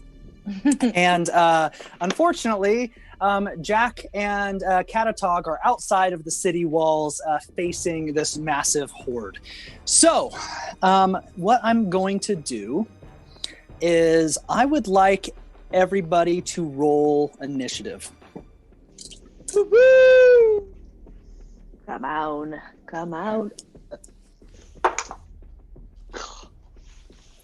13. Awesome. I got a 5. 10. Okay. Wait, Got a hold up. 17. So let's do. Sorry, Squid, you got 5. D. And Torga, what'd you get? 13. 13. Jack? 17.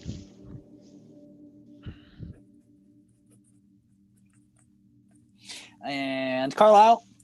I got 10. Tan? Town.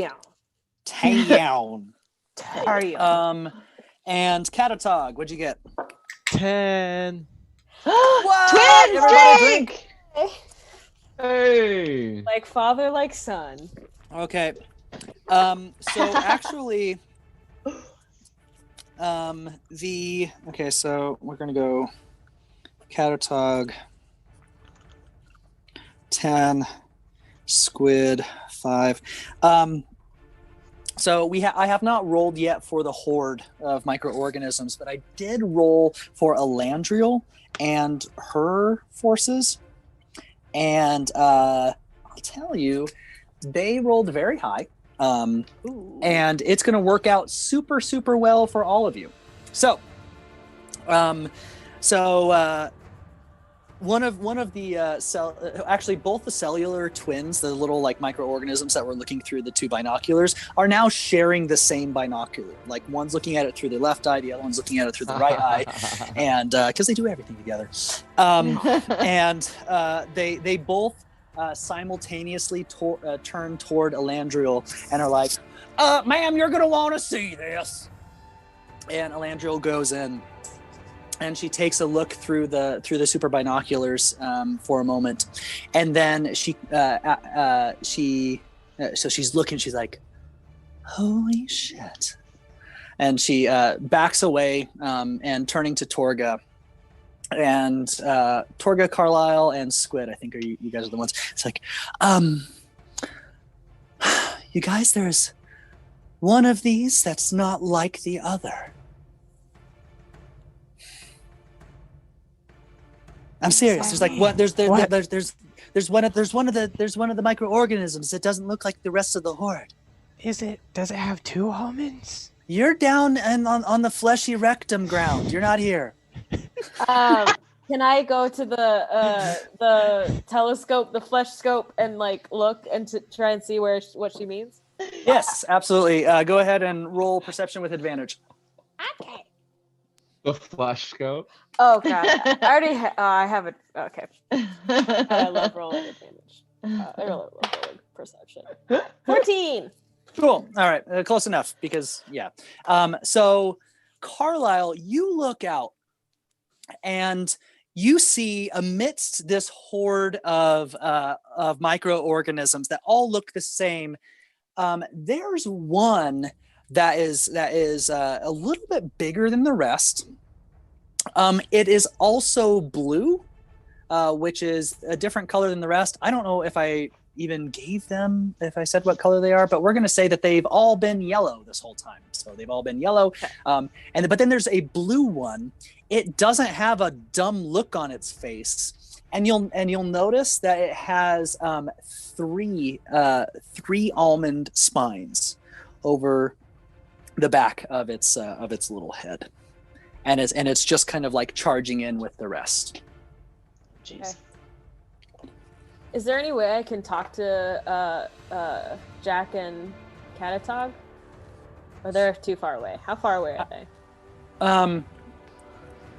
We'll say that this tower is about 50 feet in the air. So, I mean, it'd be pretty hard to shout to them if you have some kind of ability that would help communicate. Yeah. Or if you guys want to find some way to get down on ground. I mean, I'll leave that up. Carlisle, what did you see? There seems to be a leader. Who is this? Dad. Hey. Playing catch. Getting Go-Gurt. Okay, Costco runs. All right. Go-Gurts. Trying to channel my dad. Oh. It seems to be, there's like a leader. And I just kind of tell him everything that you just said about like this blue guy. Cool. And so, yeah, Elandril is like, well, if anatomy class has taught me anything, and she looks over at Torga and is like, and it's taught me a lot. Oh God. It's so heavy-handed. Carlisle's like blushing. He's like, you have her home by midnight, okay? I was more a fan of physics. Oh my God. If you remove the head, then the body dies. Oh. What kind of flirting is this? I was talking to you. I didn't direct it. Oh, that'd be fucked up. Oh shit. No. My innuendos are blatantly clear. I just if you haven't figured that out already, that's No, I figured it out. Are you sure though? I can do more. And I look over at Elandra, looks at Torga as she says that. Like, I bet you can, lass.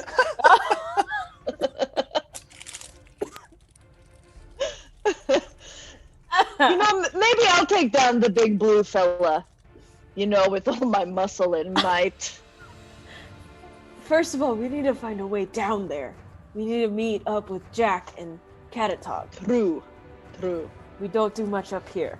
Well, yeah. So you guys got the information that that Elandriel's really good initiative rolls got you. Jack, you are up. All right. So what are Catatog and I faced with down on skin level? So on skin level, By this point, you have this massive horde of about 1,500 of these evil, little like yellow like microorganisms running at you. They're about 800 feet away, and they're just like. All right, Jack. This is your time to shine, buddy. You can do this. You can do this. And I turn to Catatog. Yeah, you do. I say it loud enough. I turn to Catatog and I just say, Catatog, if we die right now, I just want you to know that I think you're swell, buddy. Would you like a pre-death song? Are you implying that Catatog's going to die or that you might die? How about Both of us. How about we do a pre-victory song? Okay. Aww. I like your optimism. Oh. And then when I look down at all of the approaching horde of enemies, do I see like any that are slightly larger, or it's all just kind of the same? They are all the same. Okay. Well, I would like to say, Catatog, I'm gonna fly up into the air. Do you want to come with? Oh, last time that was a little sketchy. I'll stay down here. All right. Good luck, buddy. And then so I want to fly up and kind of back, so I can only go 50 feet, but I want to go 50 feet, like directly up and back, maybe like 5 or 10 feet, so I have line of sight at like a row in front of Catatog.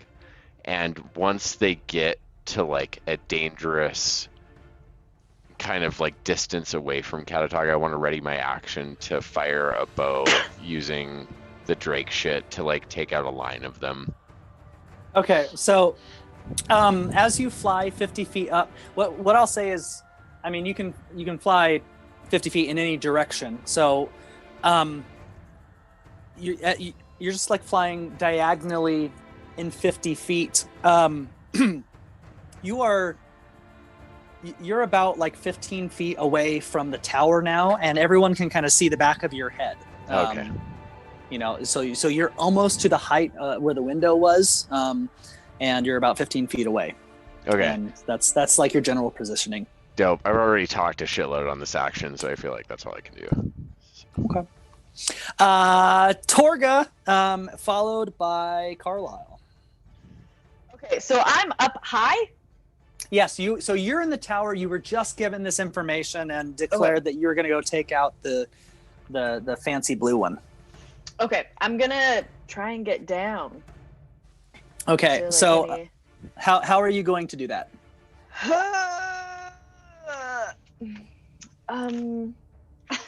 I don't know. Do we like have adventuring packs like we normally would? Do you have what? Like, you know how you can pick your like adventurers pack or?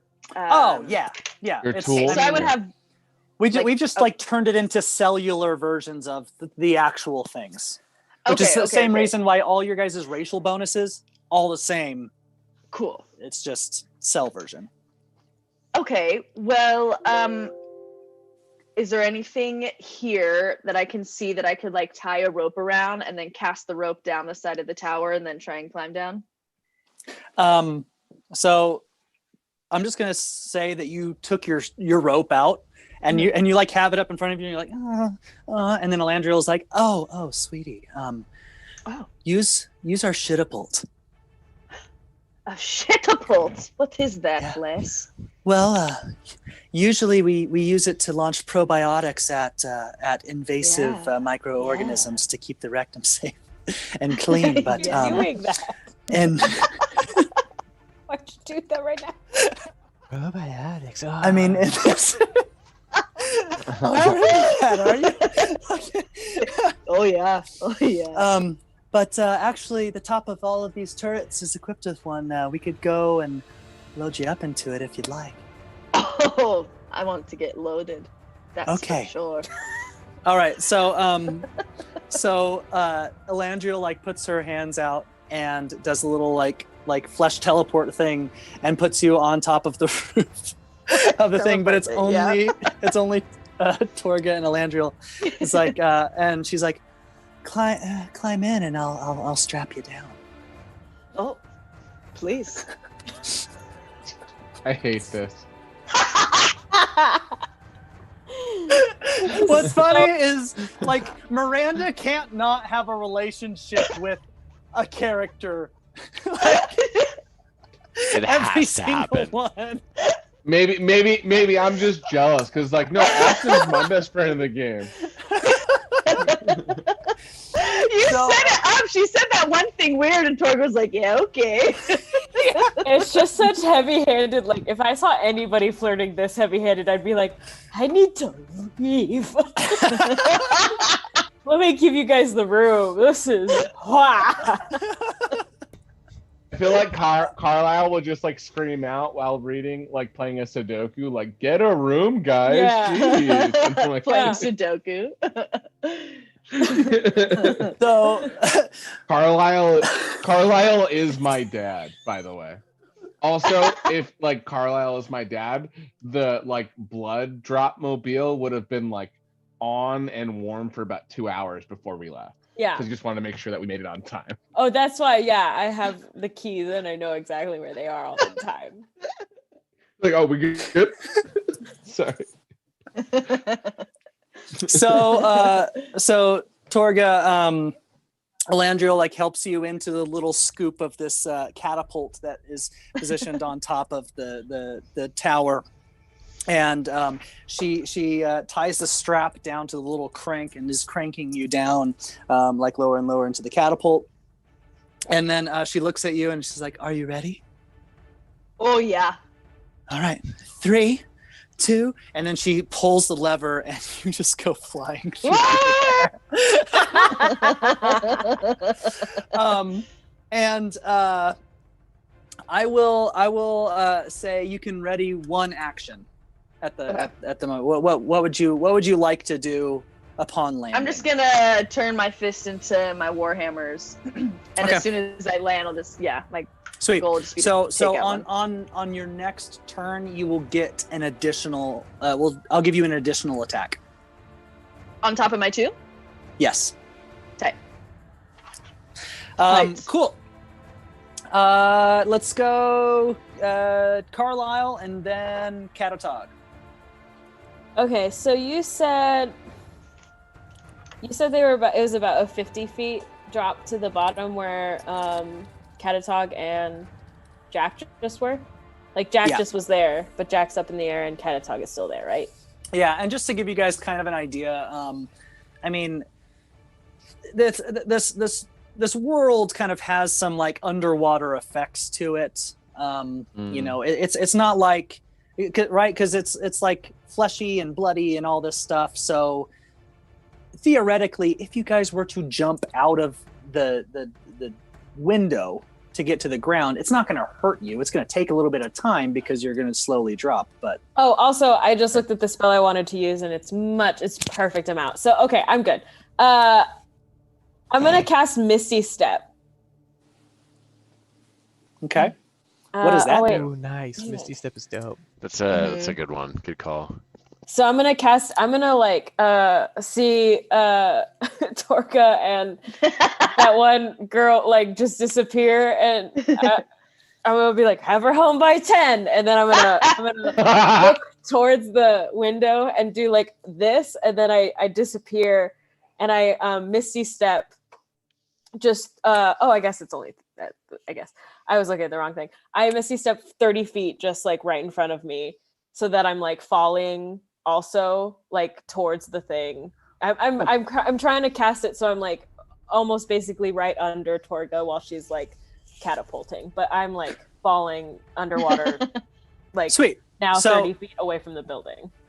Cool. So yeah, you Misty Step out, and Jack, you see Carlisle kind of like poof with some silver mist, and Carlisle is now floating down in front of you. He's about 15 feet away from you, and you were 15 feet away from the thingy. And Carlisle, you are floating down towards the level of the thingy. Just got a real dad bod. Like, my shirt's coming up a little bit. You can see my little belly. Sweet. But not all of Not it. all, Just, just the underneath part. Just like just that a little. part. Yep. You know what I'm Yep. talking about. We've all seen a dad, right? You're describing my dad. Like, I might go get him and be like, Dad, show bro your belly. That's what you mean, right? Sweet. Okay. Let's do Catatog. Cool. So there's still some distance between me and the almond. Yeah, they're Boys. steadily coming towards you at this point. Like they're realizing how close they are now to the battlefield. They've like picked up the pace, and they have like this inhuman. No, because they don't get tired. Because they're inhumans. Yeah, they're in. Yeah. So I guess they're not just inhuman. Damn it. endurance. They have this inhuman endurance, and as they get close, they start into a full sprint. So by the time like your turn has rolled around, they're within about 400 feet of you. Okay. I am going to pour out. I'm just gonna throw it in front of me as far as I can. My oil of slipperiness potion, which has it's a 10-foot square that has the same. It's so effect much as fatty grease. oil. Okay. All that sphincter oil. It's just so.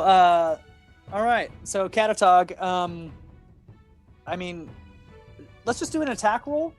Okay. And we'll let that determine distance. Plus, so 15.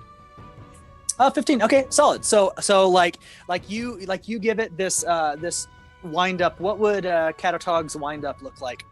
Oh, like a super high level softball player. Like Okay. steps up and does like a couple arm rounds and then just whoa, So- underhand launches it. Sweet. So you're there, and then you do like this, double twirly thing, and it goes, and this oil flies 75 feet. Can I have you roll? Can you roll a stealth check for me? That I am good at. 30. Cool. So here's You're like, that's what a happens. 3.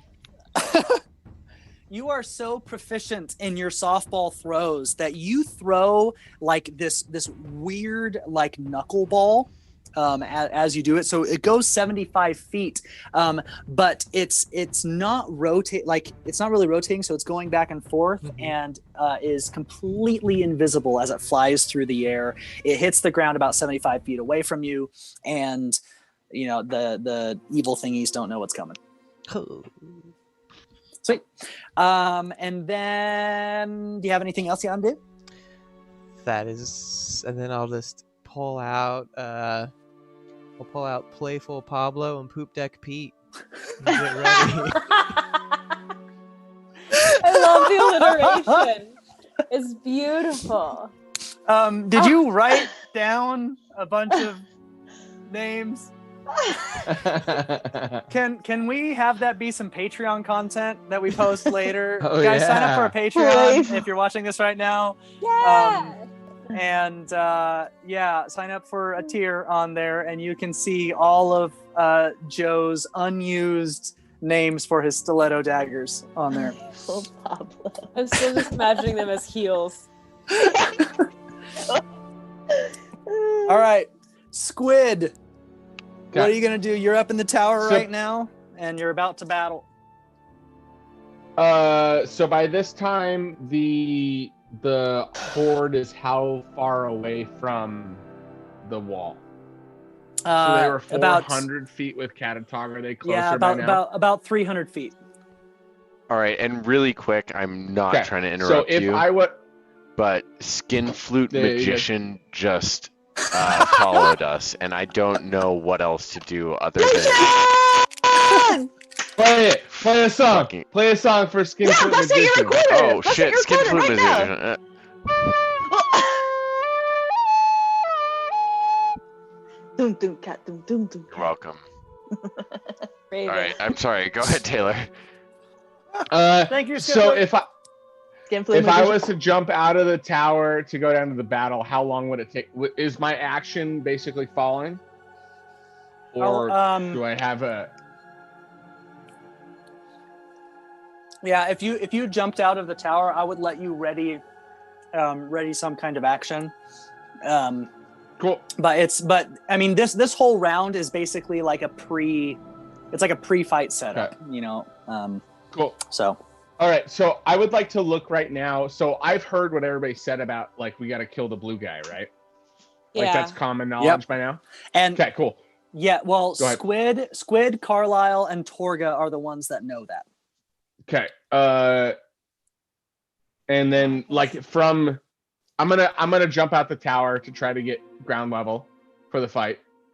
And then I would like to, if possible, when I jump out, I'd like to get in like as close to complete line of vision or like directly in front of the blue guy as I can.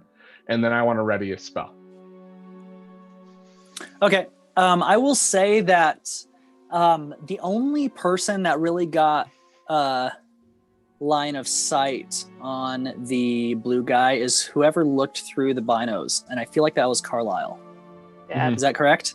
Yeah. Okay. So what's going to happen is, I mean, I'll say that, you have a vague knowledge. I mean, you're looking at this massive horde, right? And so you're just basically going off the general direction that the binos were face. And you can see That's fine. Torga flying through the air. So yeah, you're generally there, but like if your entire action depends on being very precise on this, I wouldn't rely on it. It doesn't. Cool.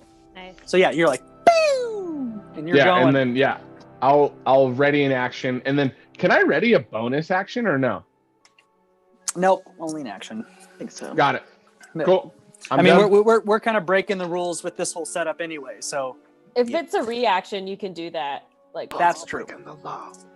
No, it's a bonus. That's Sweet. lame then, and that's stupid. No, I'm just kidding.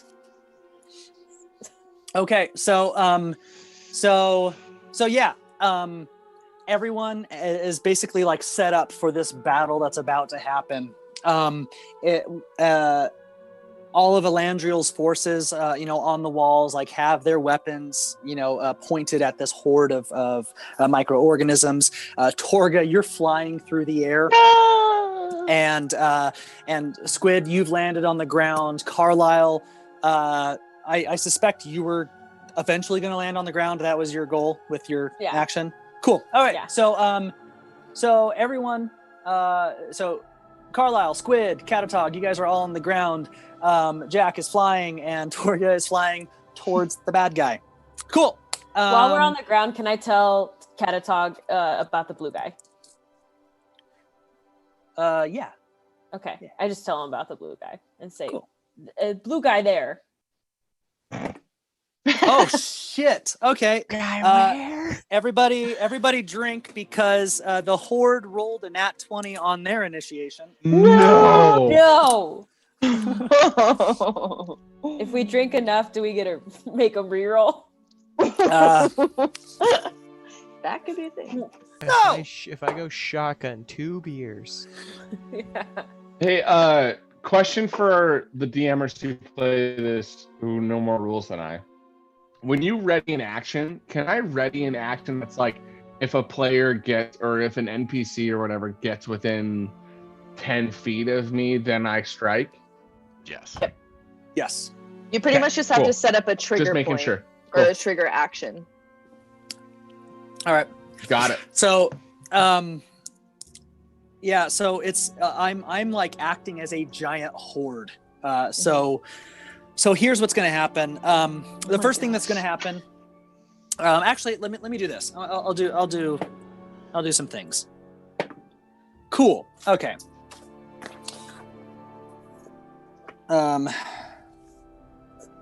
Horde here. Horde here. Oh, I thought you were Horde saying like here. Horde here. What's up? All right. Horde here. So the first thing that's going to happen is the front line. I have the front line. It rolled a nat 20, and they're rushing in, and they are going to go for Catatog, and whoever's next to Catatog. We have Catatog, Carlisle. You're there. Squid. Yeah. So they're they're going to attack at you three guys. Catatog, the attack against you is a 12. Does that hit? No. Okay. Carlisle, the attack against you is an 8. Does that hit? No. Okay. And Squid, the attack against you is a nat 20. Oh God! Stop. So the answer, no. I'm immune to nat 20s. Sorry, it's my AC is like a 30. Question before that attack. Is the blue guy a part of that attack? No. Okay, The blue guy cool. is like a little bit deeper. They're totally not on the front lines. I don't have Okay. anything. Yeah. Okay, My reaction was to the blue guys. So. Oh, fuck. So obviously, I mean, you guys had this massive like wave of frontliners coming at you, and it was like so each of you had 6 of these little like guys coming at you. Catatog, you're like dodging them out of the way and like pushing them as they're like trying to jump on you and bite you. Carlisle, you're a wizard or a warlock, right? Wizard, cool. So what's happening is you're using like cantrip spells like with your sick ass wand out, and you're freaking like snaping them and all like away from you as they're coming at you. Unfortunately, Squid is like zeroed in on this blue guy. Like, I am so sure that the blue guy is right here, and Squid is paying so much attention that he just gets obliterated by 6 of them.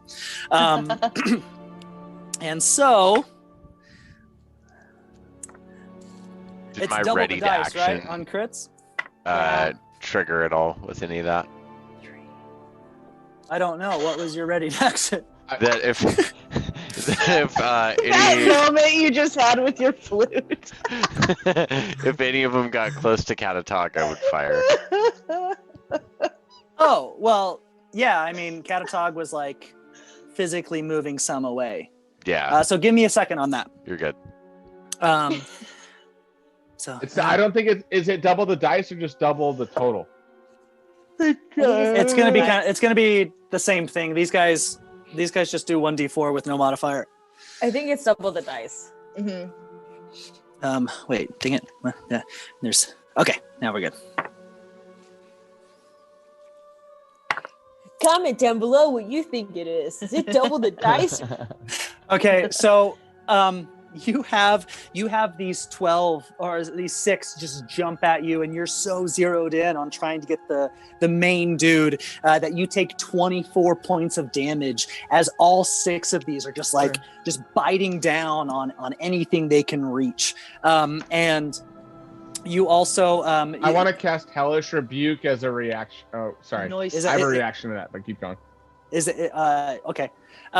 Yeah. So they jump on you with such force that you're knocked to the ground. So Hellish Rebuke is a reaction to any time I'm damaged by a creature. Okay, Hydrate. that will work.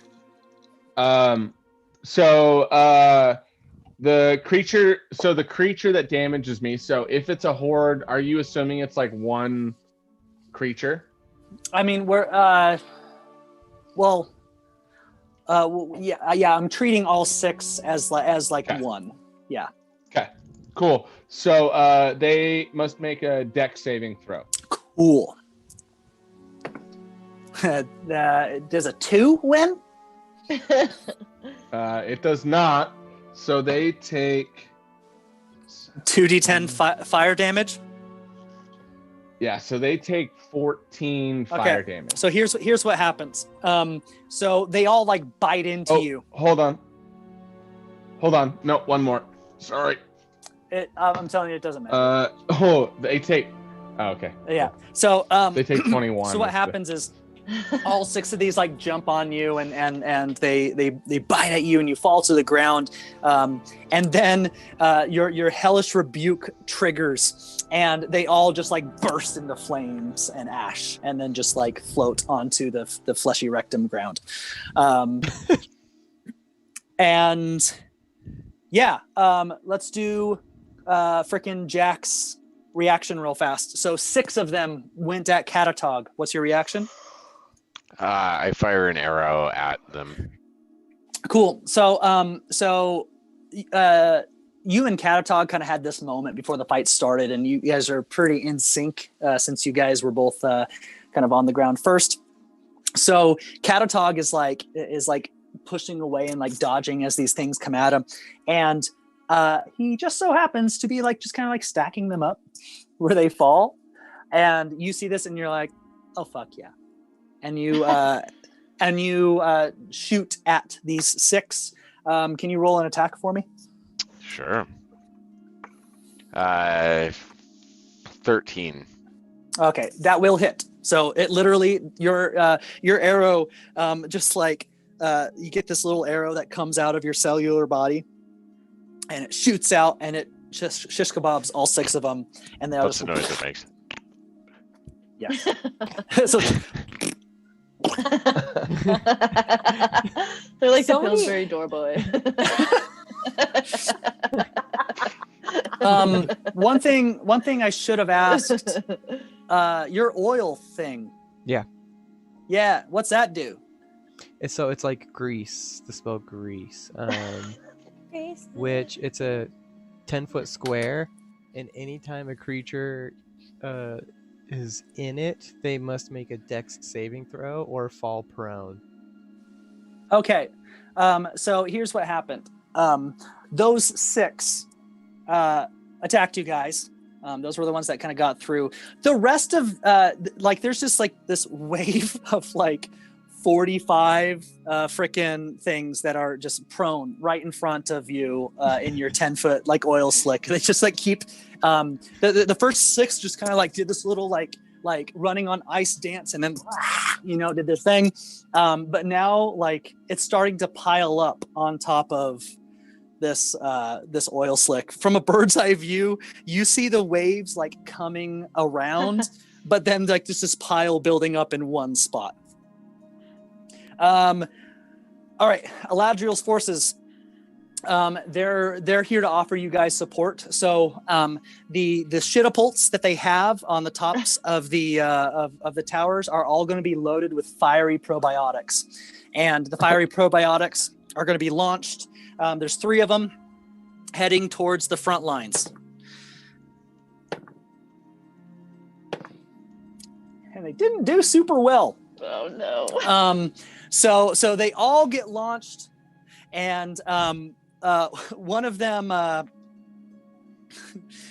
so 2 of them get launched, and they're just like they fall too short, but they're the ones that were on either side. The one in the center gets launched, and this fiery like probiotic is flying through the air, and there's like this kind of a flat bacteria that's just kind of like floating through the air, and this probiotic hits it and just and explodes. And so Elandriel's like, shit, reload. God damn it, I hope Torga didn't see that. And then it is Jack's turn. Torga's on deck. Copy.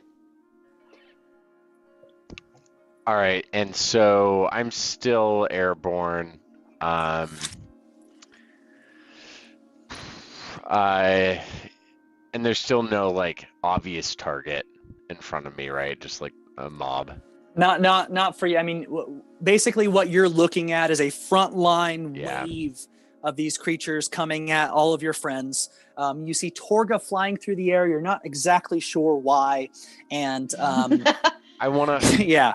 I know exactly what I want. I want to fire a. I want to fire a bolt of Ghibli bits in front of Torga, like past Torga, to take out the immediate things where I feel like they're going to land, to give them a bit of a clear landing area. Okay, so you're firing Ghibli bits, Yes, or arrows. trying or to basically clear the space. Yeah, give them a safe landing area. And it's like a volley of Ghibli bits. How does this work? Just one really strong Ghibli bit. One strong I love Ghibli that bit. word. Is it? So this is just an attack roll with your Yep. with your chest bow. Cool. Sweet. Roll an attack. All right. Oh, nat motherfucking 20. Yay! It makes me excited because every time it's the little lion. Oh, makes me nice. We rolled a lot. Jibbly bits, jibbly And bits. I'm adding the Drake shit to it, so it'll be a 7. Thank you, and then What a does 7. the Drake shit do? It gives me a D6. Of what kind of damage? Draconic, actually. Okay, cool. So I don't know how you're gonna translate that, but good luck. yeah, we'll run with the thing. So so the thing is, you make this freaking kick-ass like pose where like you just like open up all of your cilia and it starts to like do this like little wave thing, almost like rhythmically, and you fire this this arrow from your chest, and Splinchy is so in tune. They fly and they like, as the arrow is flying through the air, they do a little like barrel roll around it a few times, and empower it with their draconic magic.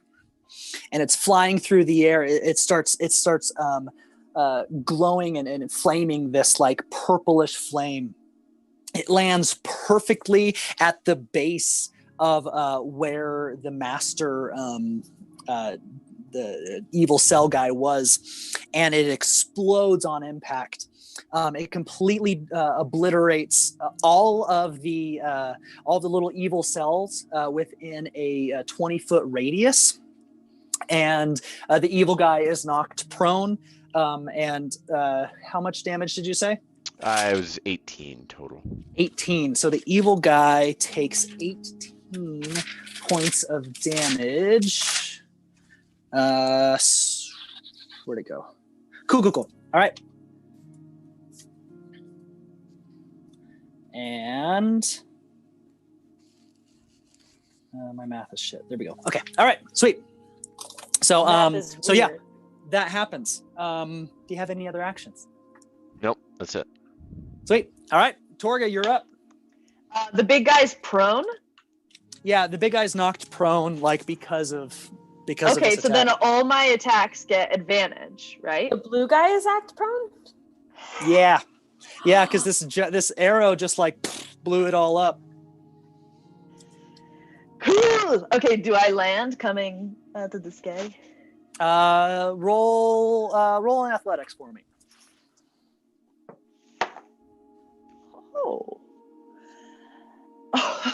Oh, 25.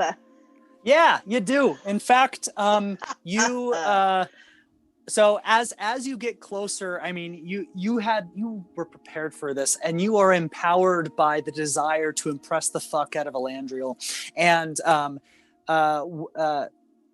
whenever you get within like 15 feet of making contact, I will go ahead and. What action would you like to take upon impact? As soon as I land on the ground, I just want to like shift my hands into my war hammers and then just start wailing at this dude. Okay, so Yeah. so you're shifting into like a double warhammer kind of situation. Ooh. No, I'll put both of my hands together. And I'll Okay. do my my double-handed one. Sweet. Roll an attack with advantage. Okay, and I get 1 because you said I gotta keep that 1 action. Yep. And then I You have get, 2 you're actions. gonna get 3 total attacks. And then I'm gonna use my Part of the action thing is- surge. Oh, you're gonna get a 4th attack? Let's start with 1. But Dad, I rolled all of them. Okay. Wow, that was such a shame. Got a 7 and then an 8. 12 to hit. 12 to hit. Oh wait, no. 14 to hit. 14 to hit. No, 15 to hit. I've not been adding proficiency. God. No, 16 to hit. 16, 17. Do I hear an 18? All right. I'm glad that. Wait, what'd you say? 15. 15. Good, because the DC 8, 9, was 10, 11, 13. 12. And I was like, okay, as long as one of these will hit. All right. So yeah. You're flying through the air like double-handed hammered. How do you want to do it? Ooh. I'm just gonna go right for the. Just like go for the belly of the big blue guy. Boom. Yeah. Cool. So you go for the belly, and it comes in, and you're like, and the belly of this like this almond microbial like looks at you, and it says, "You should have gone for the head." Oh. I'm just kidding, and then it dies. Oh.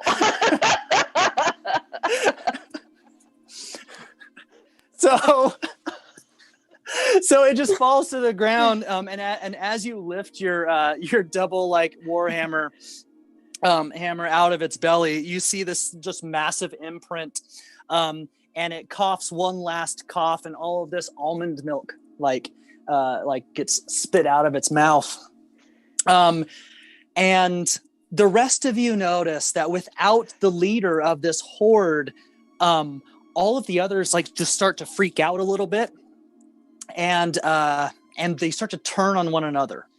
They start to like attack each other, eat each other, and you see this massive, just like feral. They're attacking each other. In fact, Torga, you are completely surrounded by a bunch of these feral guys, and as they're all attacking each other, several of them also turn their gaze on you. Okay. Are you guys going to fight each other or fight me? They are fighting everything they can see, but I'll give you one more action. Okay. I'll just go and hit the first. Let's go for another whack. Okay. Which direction? Because if you could see like bird's eye view, you were right in the middle. There's about a 20-foot radius around you of just destruction, but like beyond that 20-foot radius is just like pure fighting, almond milk shits. I'll go to my left. The left side of the. Okay. Torga's left-handed. Sweet. Yeah, sure. All right. You don't have to roll for this. Here's what happens. You're just like you just landed, and because you were flying through the air, you've kind of lost your bearings. You can't quite remember like where you are orientated to everything else around you. So you just go and you do a massive swing to the left. And of course it mows down all of these things, and they go flying.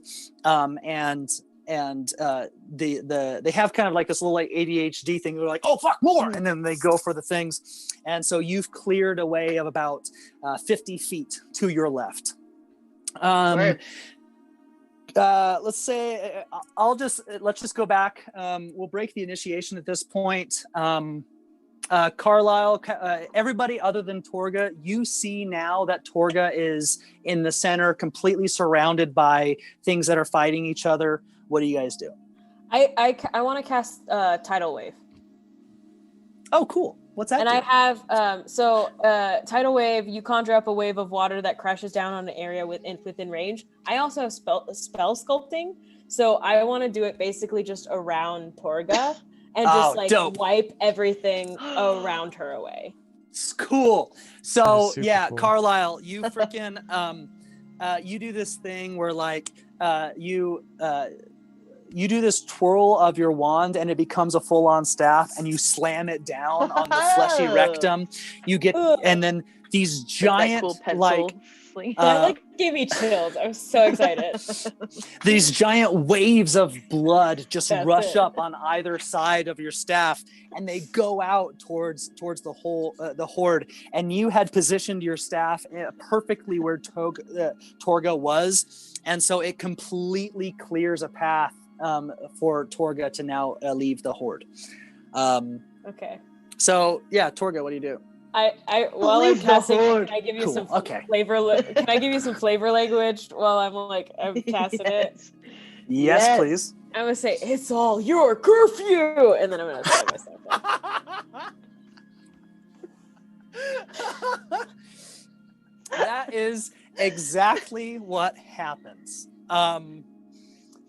Cool. So Torga, you leave the horde, and the moment you take a step out of like where the horde is positioned, Elandriel has like teleported herself and a couple of her armed guards near everybody. She motions you all to come, and you do so. You guys all get within range for her to use her fleshy teleportness, and she teleports you all to safety. You are looking across the battlefield, and you're seeing these like almond microorganisms eat each other, Elandriel turns to you all and says, I believe the day has been won. I think that we can all rest easy now. Yes. Yes, we can. We sure can. Thanks so much for helping so much. You're great. Of course, I owe all the thanks to you for protecting Rectopia. No, all the thanks to you. That's Jack. Torga's like I'm confused Jack. at what Jack is doing. Like, wait, what? You? No, Torga, all the thanks to you. Oh, I did take out the blue guy. You did, and oh my gosh, Carlisle, I knew I could you did do so it. great, and Catalog, you did great, and Squid, there was a Catalog. tentacle.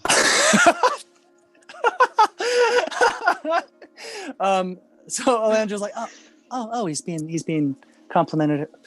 Okay, all right. Elandriel, you're great. He's just so nice. He's just very nice. He sure is. In a very, it's almost like he's trying really hard to be nice. Anyway, as you guys are kind of like talking and celebrating, one of her guards comes in and says, "Oh, hey, madam, we're still picking up some weird things on the scanner. There's on the scanner. There's still some weird activity happening." And she's like, "Oh, we're trying to celebrate here, Scroondum. If you save it for later." And he's like, "Oh, well, okay." And so Scroondum goes back to his post. You all continue celebrating. Torga and Elandriel retire to Elandriel's quarters, and everybody spends the night in Rectopia. Meanwhile, I have a water bed. oh yeah, I mean, Old Oh my god. Rectopia has all of the accommodations. I mean, anything that you guys could dream. I mean, this is the best night that you've had in a very, very long time, and at this point, you really wish you would have come back to the Rectum much sooner, than you did before. And I mean, it does smell like shit, though, right? not anymore. So you guys are enjoying your evening. They go back to Scroondum goes back to his post and is like looking at the screen. He's like, "Oh man, they are not going to like this." On the screen, Scroondum sees another one of these organisms. This is the same one that us as the audience saw at the very, very beginning that took one of the almonds out of its head. It is red. It has its little things, and in its hand, it's holding an almond that is that has all the colors of the rainbow in it. And it's walking up to some kind of doorway, and on either side of this doorway are two guards. The two guards, throw down their little cell organism halberds. There's like, no one can enter the stomach. And behind the almond microorganism is the cloaked figure, and it's approaching from behind. It's no one seems to see it, though. It's almost it exists. It exists, but it doesn't exist. It seems to be able to affect the organs, but also kind of not be there. And it just it's coming up behind the red almond creature and says, "Let's make this interesting," and just floats through him. As it does, the eyes of the almond creature light up with power. The hooded, cloaked, shadowy figure also goes through the guards that again don't see it coming, and the guards are just met with this after passing through like this apathy, like they just don't want to fight anymore. They don't really see the point of it all. And so the guards still kind of trying to hold on to their reason to fight off what they're presented with. They lost it. So the almond with two fell swoops removes the guards, and they're slammed up against the wall and just fall lifeless to the intestinal floor. The almond works its way through this stomach gateway, and now surrounded by stomach fluid, eats this very colorful almond. It begins to convulse and eventually grow into this massive frickin' whatever the hell it's called, tardigrade, that we saw at the very, very, very beginning. We cut to the scanner where we see what's happening outside of Erdris's eyes, and it's present time right in front of Lactose the Intolerable. This giant tardigrade kind of springs out of this remaining almond creature and just roars inside of the stomach, starts thrashing around. And we need to set up what's happening next session. So here's what's going to happen. I need all of you to roll a d20.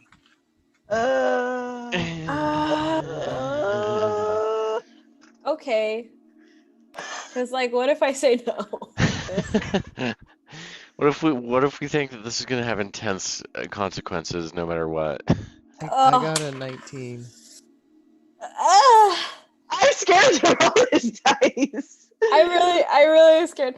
Do we add anything to it? Makes me Nope. uncomfortable. Okay. I got a 5. Oof. I got a 9. I got a 12. What'd you get? 16. Sorry, Squid. Squid, you got a 5. 5. 5. All right. Catatog, Squid. Torga, what'd you get? A 12. All right. Carlisle? I got 9. But if I add something to it, I could get higher. What do you want me to add? And Jack, what did you get? 16.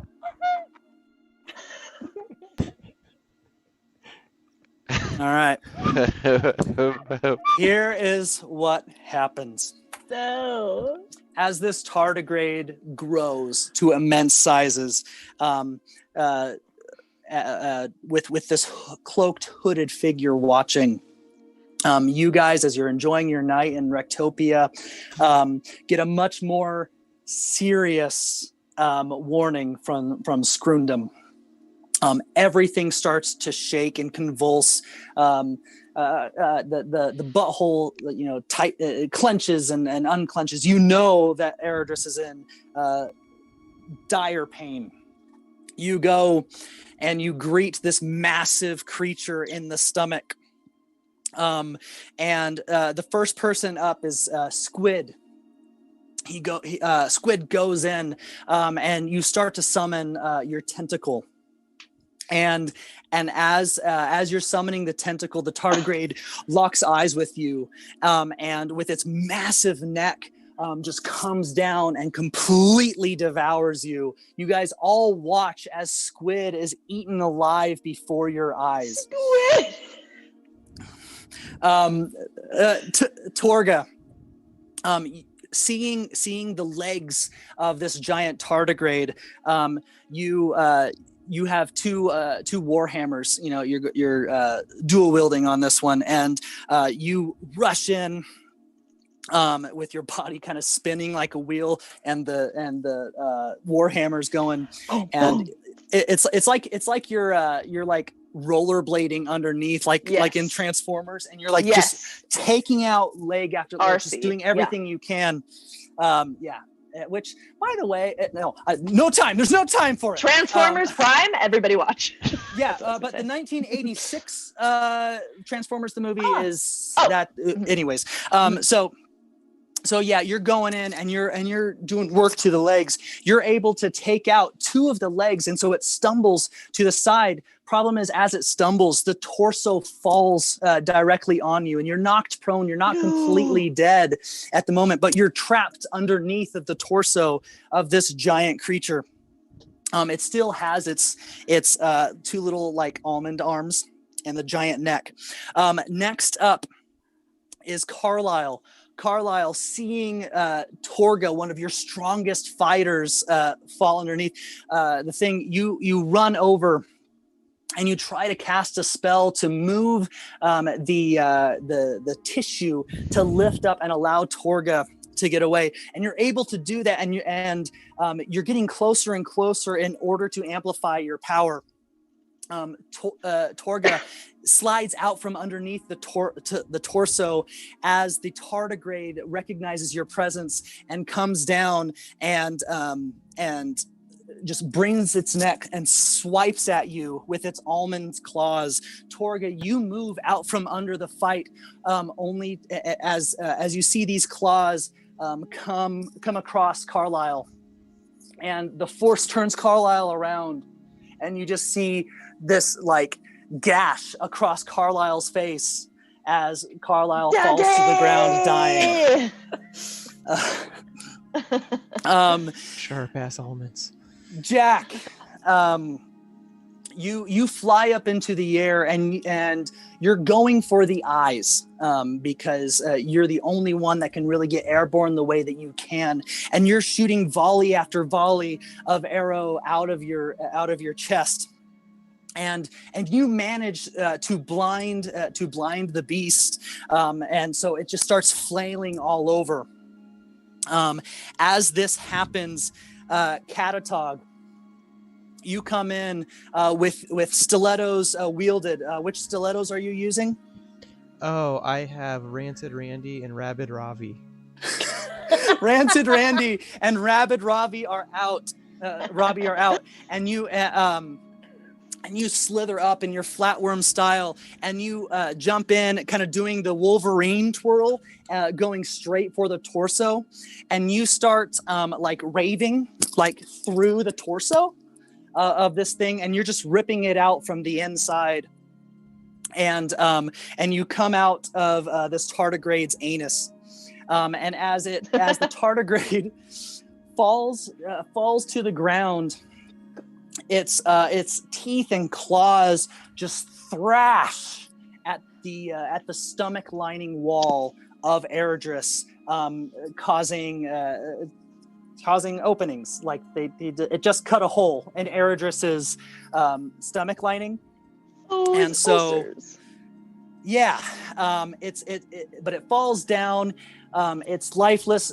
Torga, you're seeing it fall, and you like quickly scooch out of the way as it falls, completely destroying Carlisle's already just ravaged body. The three of you look as this tardigrade lies lifeless on the ground. You look up at the holes in Eredris's stomach lining, and then you look at each other, not knowing what to do. And now, when the blood drop 6 became 5, you realize that you're the only 3 remaining members of the blood drop 6, and that is where we end the session. I'd like God. to, when I see Squid die, I just want to pull out my recorder as Jack and just give him a. This is all happening too fast. Yeah, we kind of got behind. That was Oh no, that wasn't at you. That was I meant to say too soon to Jack. That was to Jack, not you.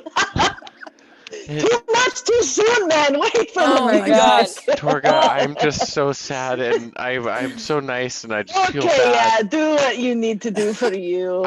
This is how I guess. cope with I'll my cover emotions. my ears. Kindly. but we gotta get going. Thank you all so much for tuning in to our special one shot, the Bottlecap Brigade. Happy anniversary! This is literally like Taylor and I's 1-year anniversary of the first time ever we played D&D. So this is a very momentous occasion. Cute. And we super appreciate you guys tuning in and playing with us and supporting us in all the ways you do. That's on Patreon. That's diceenvy.com/Bottlecap Brigade. Supporting all of our affiliates. To know who they are, just follow us on Instagram. That's the easiest way to do it, because we love those guys and we post about them all the time. You'll find ways to support us. But one of the easiest ways is just tune in every Thursday, subscribe to our YouTube channel, do all the things, and definitely watch next week. We'll see what happens to Eredris now that he has these massive ulcers in his stomach during a very important boss fight. Anyway, thanks so much. We'll see you in a week. Bye.